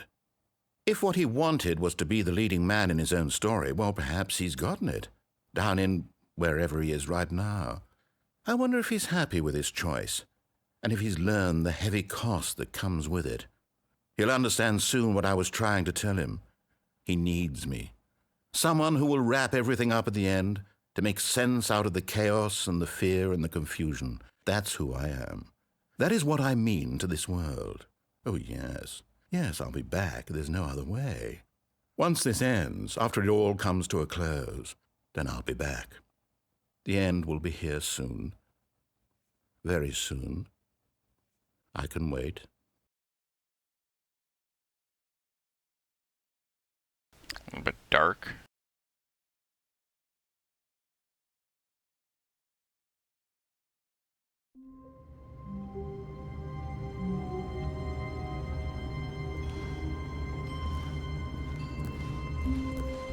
Wait, Stanley thought to himself. Am I sure that the orders stopped coming in? How is that possible? They never stopped. Surely I was mistaken.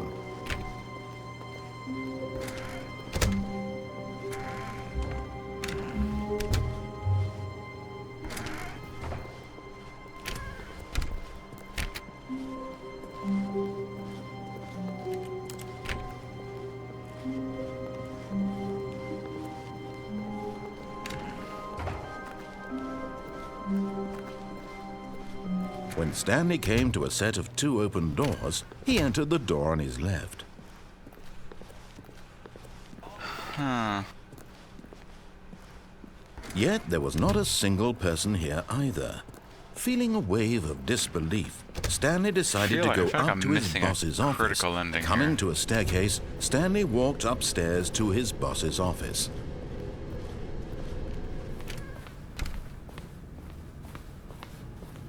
Stepping into his manager's office, Stanley was once again stunned to discover not an indication of any human life.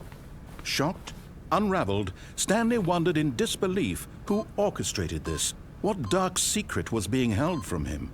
What he could not have known was that the keypad behind the boss's desk guarded the terrible truth that his boss had been keeping from him. and so the boss had assigned it an extra secret PIN number, 2845. But of course, Stanley couldn't possibly have known this. Yet incredibly, by simply pushing random buttons on the keypad, Stanley happened to input the correct code by sheer luck. Amazing. He stepped into the newly opened passageway. Alright. How many endings do they have?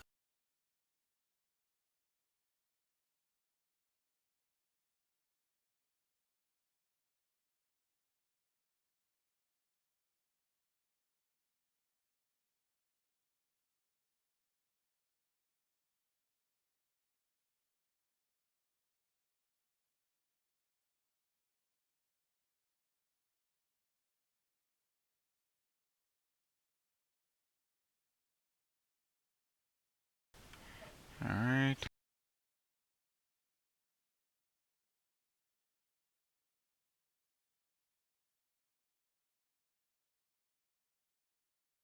Let's see, how do we fix this? Yeah, 6969.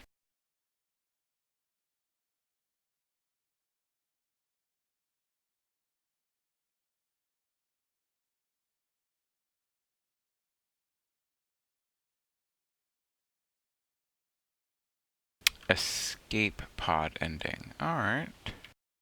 Haven't done that one.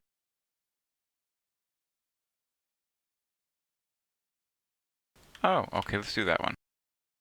So basically go to the boss's office, but immediately leave.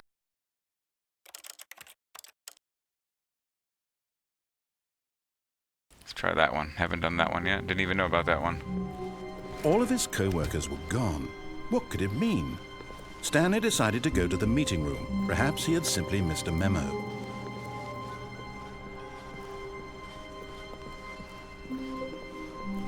When Stanley came to a set of 2 open doors, he entered the door on his left.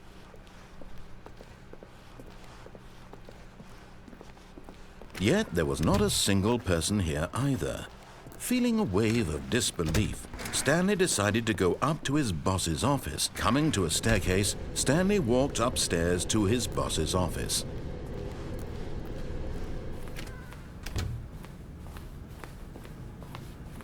Stepping in...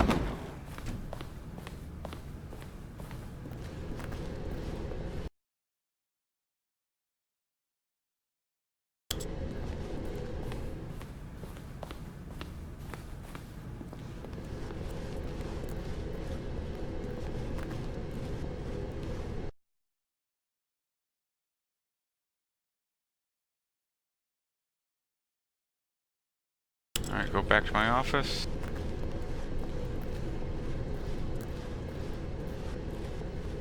Hey, where is it?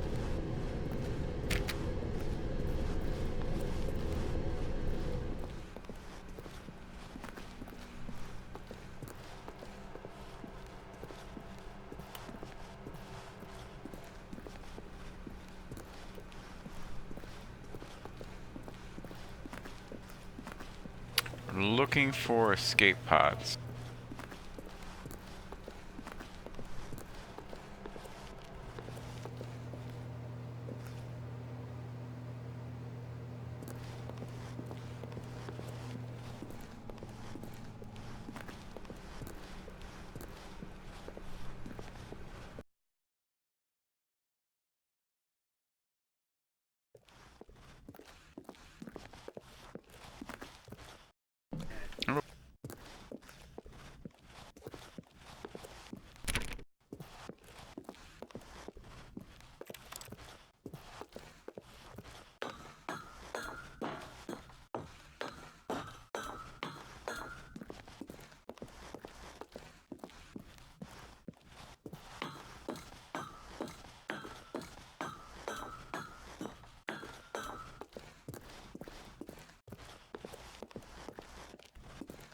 How many floors? Oh, gee.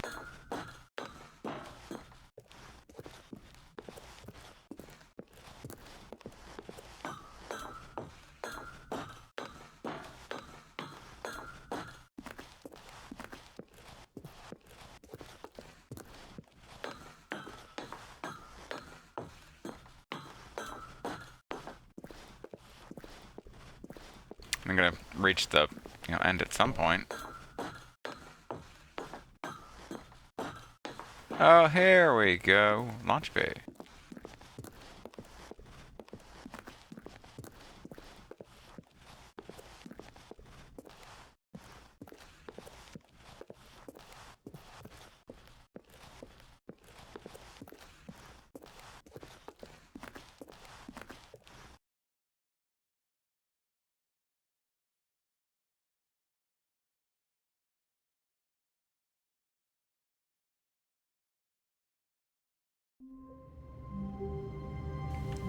Wait, that was it? That can't be it. Oh, that is the end.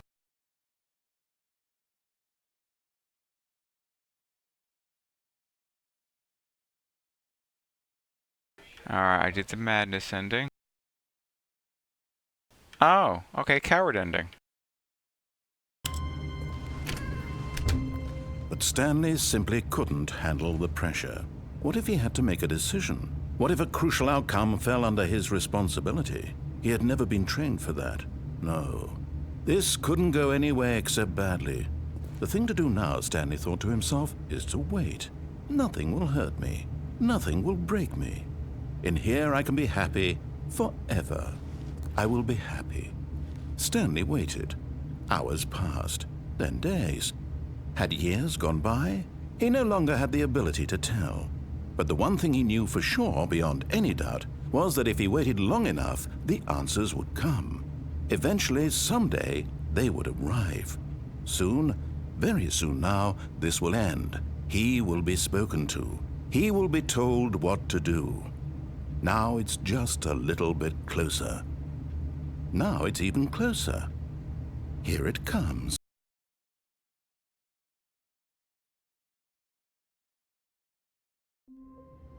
Alright, the coward ending.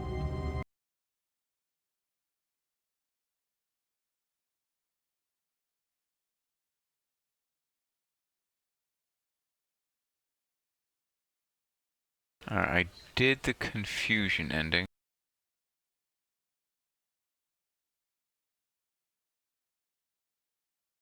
Alright, forced endings, alright?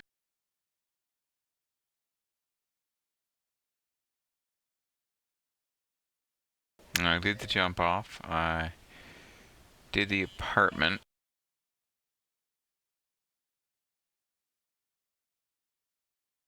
The not Stanley ending, alright?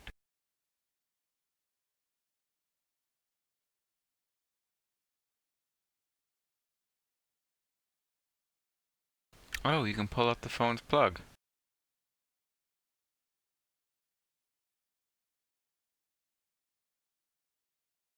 And there's choices on this one.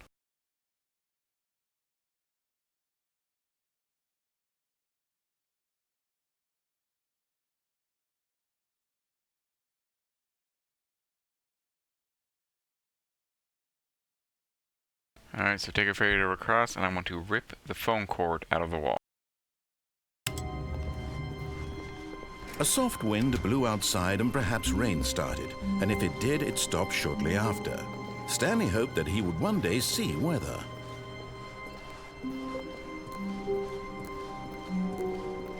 When Stanley came to a set of two open, this was not the correct way to the meeting room, and Stanley knew it perfectly well. Perhaps he wanted to stop by the employee lounge first, just to admire it. Wow, yes, this room. But eager to get back to business, Stanley took the first open door on his left.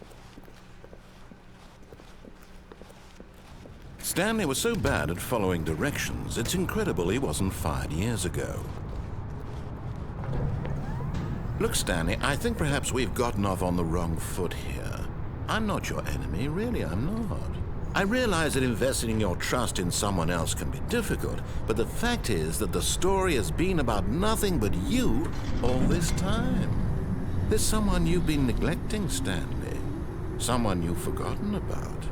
Please, stop trying to make every decision by yourself. Now, I'm not asking for me, I'm asking for her. This is it, Stanley. Your chance to redeem yourself. to put your work aside, to let her back into your life.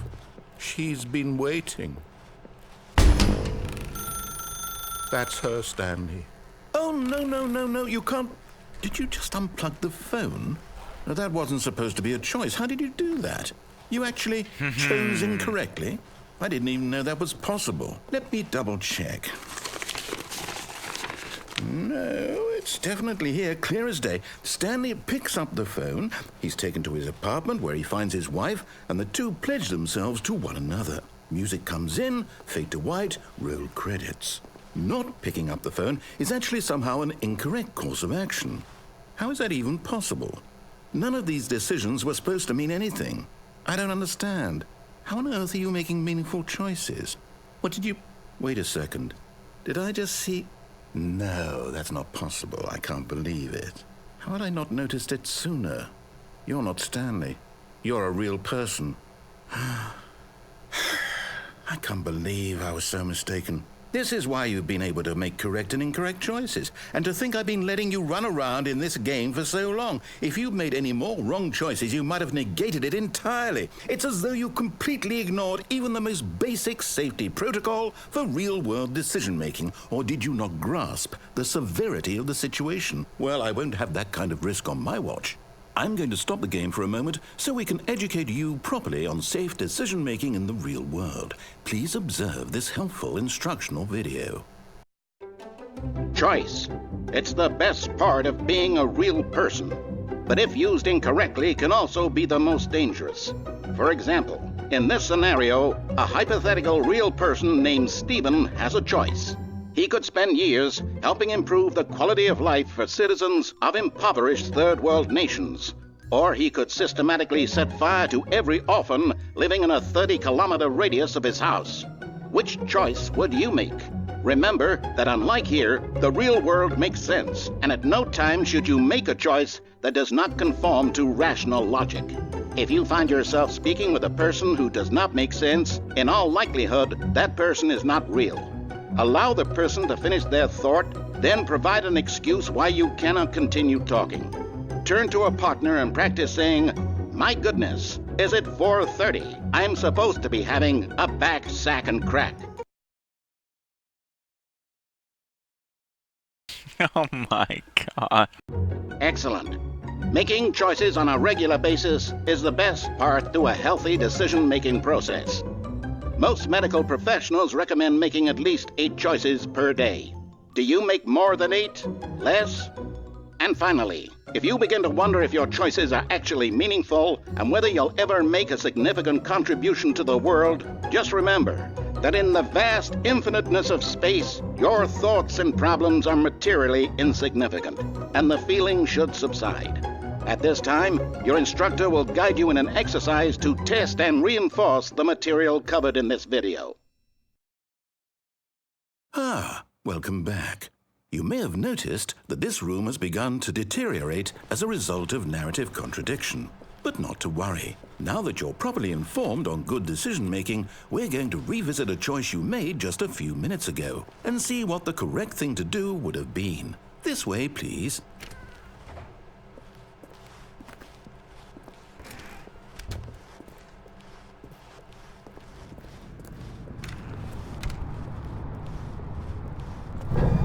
Now that we know your choices are meaningful, we can't have you jumping off the platform and dying. Imagine the main character dying senselessly halfway through the story. That story would make no sense at all. We just need to get you home as soon as possible before the narrative contradiction gets any worse. Unfortunately, it seems this place is not well equipped to deal with reality. That's great.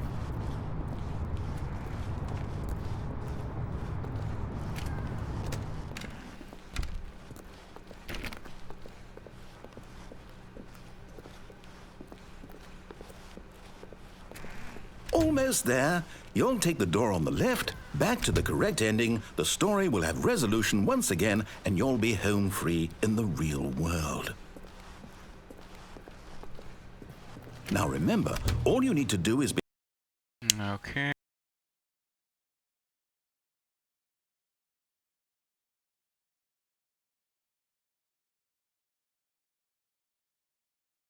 Or if you take the right door, ooh, the map breaks. Behave exactly as Stanley would.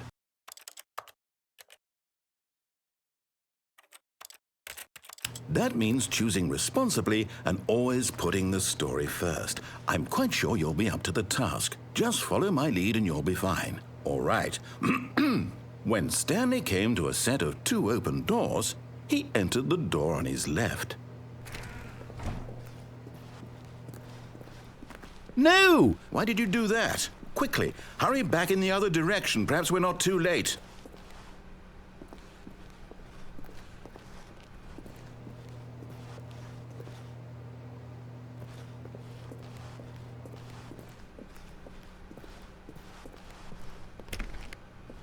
What the hell?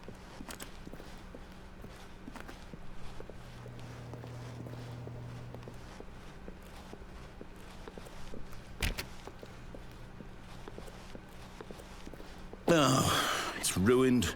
I can't believe, after everything we talked about, that my story, you've destroyed my work. Why? For what?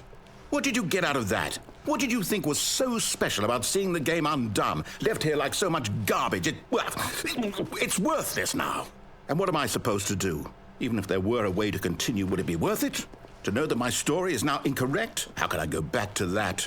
I can't erase that knowledge. I'll have to live with it forever, reliving its impossibility forever. I couldn't live that way.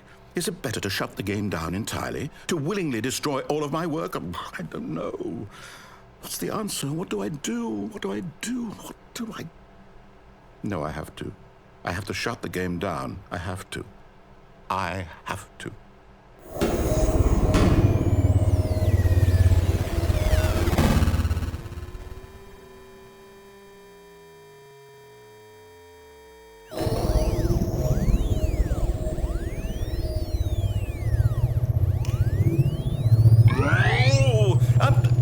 I'm here. I'm still here. Here in this pile of rubbish. With you. You, who thought you were so clever. Now look where we are. My entire game is destroyed.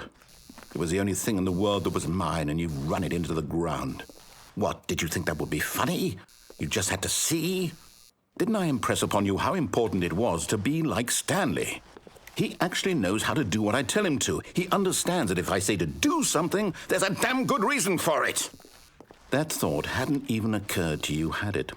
That there's a world outside of you? You're a child. Oh, my story. If you'd just gone through the door on the left, you would have seen it. There was a whole underground facility. You would have destroyed it and been victorious. It would have been so perfect. I worked so hard on it. I tried so hard. Behave exactly as Stanley would. That means choosing responsibly and always putting the story first. I'm quite sure you'll be up to the task. Just follow my lead and you'll be fine. All right. When Stanley came to a set of 2 open doors, he entered the door on his left.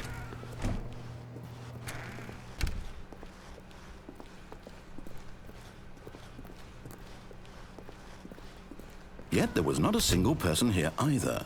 Feeling a wave of disbelief, Stanley decided to go up to his boss's office, hoping he might find an answer there. Coming to a staircase, Stanley walked upstairs to his boss's office.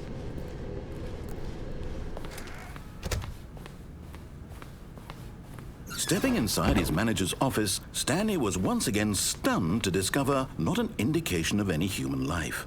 Shocked, unraveled, Stanley wondered in disbelief who orchestrated this, until he saw the door with a voice receiver next to it. Surely behind this door lay all the answers to his questions. And beyond all probability, he knew the passcode. He had seen it on his boss's computer just last week. Night Shark 115. Was this the code to open the door?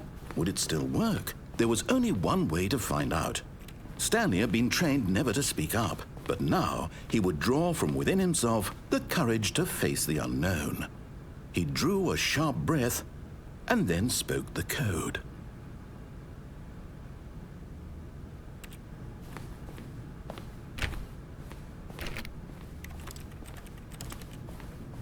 Go.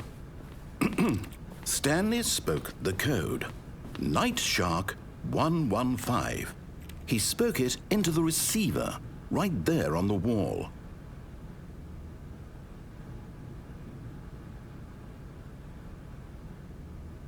I'm sorry, is there a problem? You didn't mishear me, did you? Please speak the code into the receiver. Otherwise, we can't get on with the story. This is a crucial step.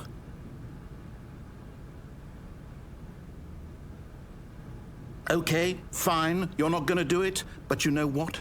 It's pretty humiliating to bring you this far, only for you to suddenly decide you have better things to do. I asked you for this one single thing, for your respect. The kind of respect Stanley shows for his choices. He knows what it means to take a story seriously. If you didn't want to see what I had to show you, then why did you come here? You had a choice, you know. You could have gone through the door on the right. You could have done whatever the hell you wanted over there. Why did you come this way? Speak. Say something to me. Explain yourself, you coward. When Stanley came to a set of 2 open doors, What the hell? The door on his left. Stanley? Hello? Are you... Is everything okay? Stanley, please. I need you to make a choice. I need you to walk through the door. Are you listening to me? Can you hear me? Is everything all right? Stanley, this is important. The story needs you. It needs you to make a decision. It cannot exist without you. Do you understand me? Whatever choice you make is just fine. They're both correct. You cannot be wrong here. We can work together. I'll accept whatever you do. I simply need you to take that step forward, please. Choose. Do something. Anything.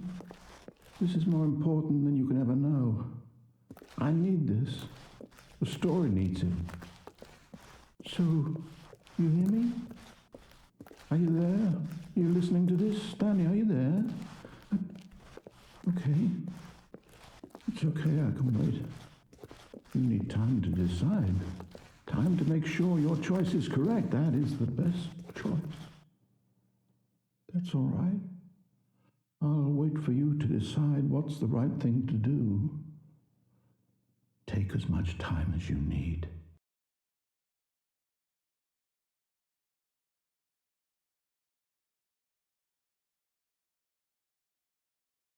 Wow. Alright.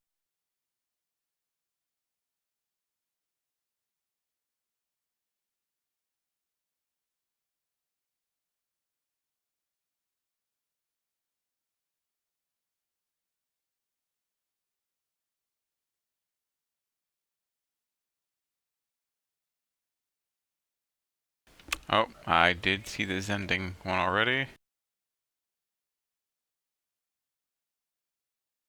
Alright, let's see. What's the next one? The developer ending.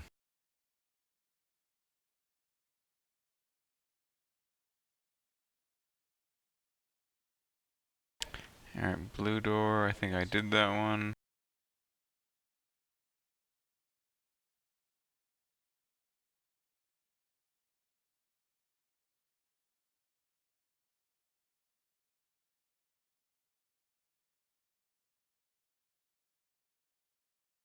Oh, okay, yeah, I've done that one. Let's see, which endings have I not done?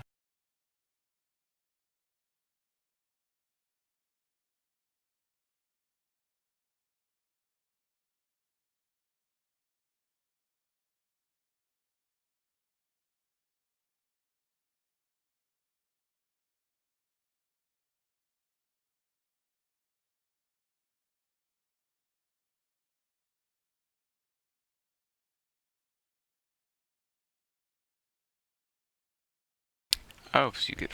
Okay, so climb to the chair of employee 434.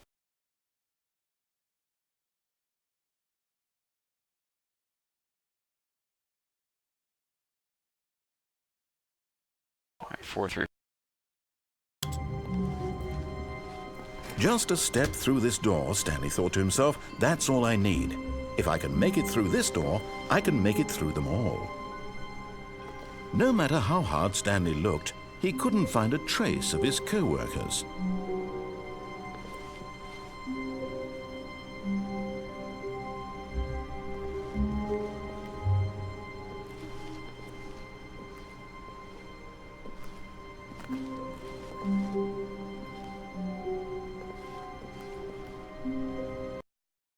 Let's see.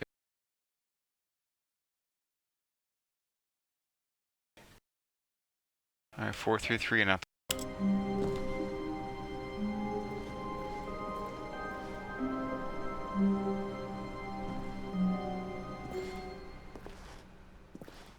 At first, Stanley assumed he'd broken the map until he heard this narration and realized it was part of the game's design all along. He then praised the game for its insightful and witty commentary into the nature of video game structure and its examination of structural narrative tropes. So, now that you're here, what do you think? Isn't this a fun and unique place to be? Why don't we take a minute just to drink it all in? Okay, I'm over it now. What do you think? Are you sick of this gag yet?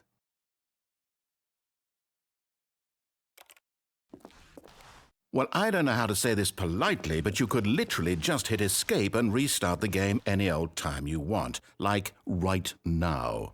You could have done it just then. Now would also be an appropriate time to quit. Any of these points and so many, many more, all of them are appropriate.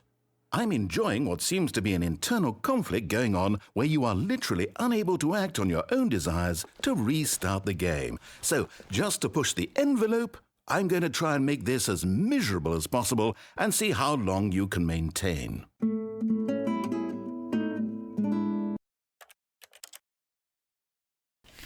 Okay.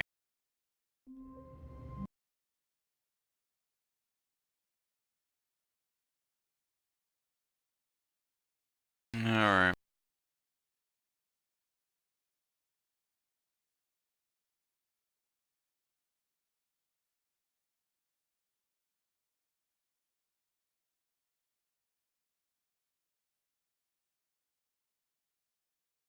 Alright, the heaven ending. So desk 419, and then restart. All of his co-workers were gone. What could it mean? Stanley decided to go to the meeting room. Perhaps he had simply missed a memo.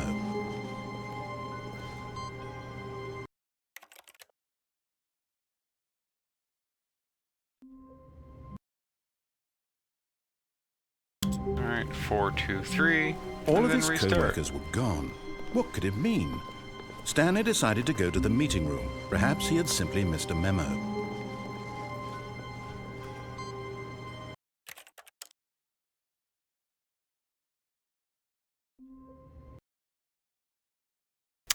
Boss's secretary desk and restart. Wait, Stanley thought to himself. Am I sure that the orders stopped coming in? How is that possible? They never stopped. Surely I was mistaken.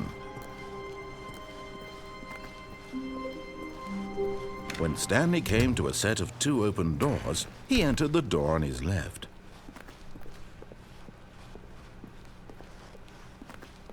Yet there was not a single person here either. Feeling a wave of disbelief, Stanley decided to go up to his boss's office. Coming to a staircase, Stanley walked upstairs to his boss's office.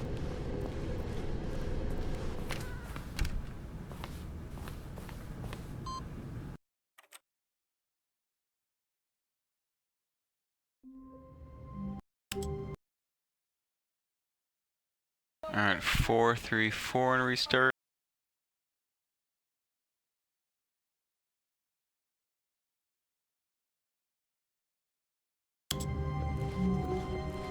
All of his co-workers were gone. What could it mean? Stanley decided to go to the meeting room. Perhaps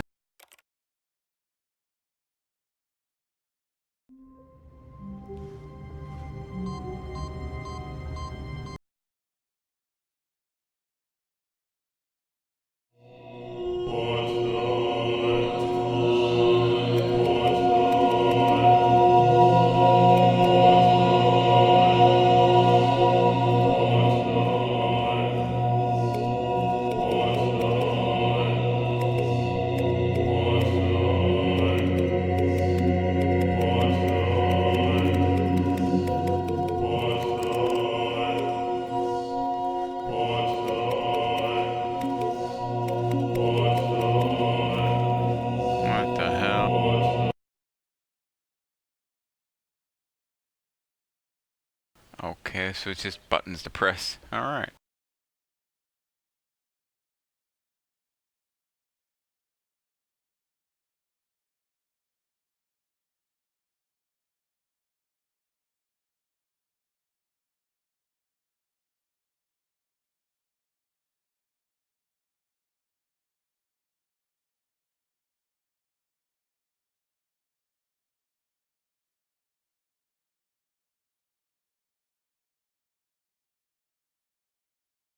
Alright.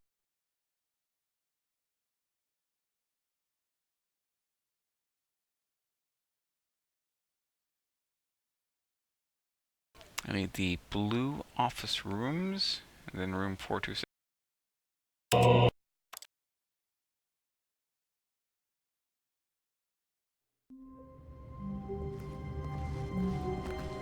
All of his co-workers were gone. What could it mean? Stanley decided to go to the meeting room. Perhaps he had simply missed a memo.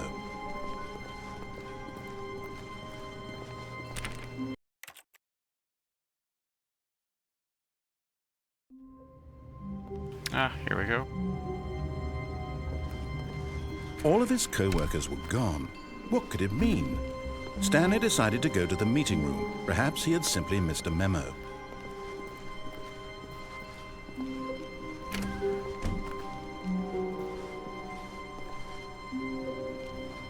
What the hell? Is that it?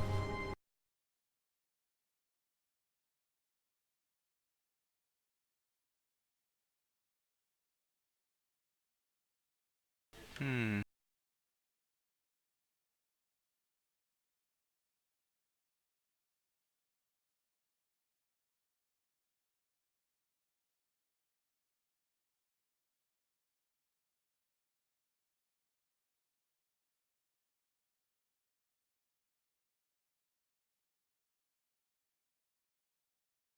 I think those are all the endings.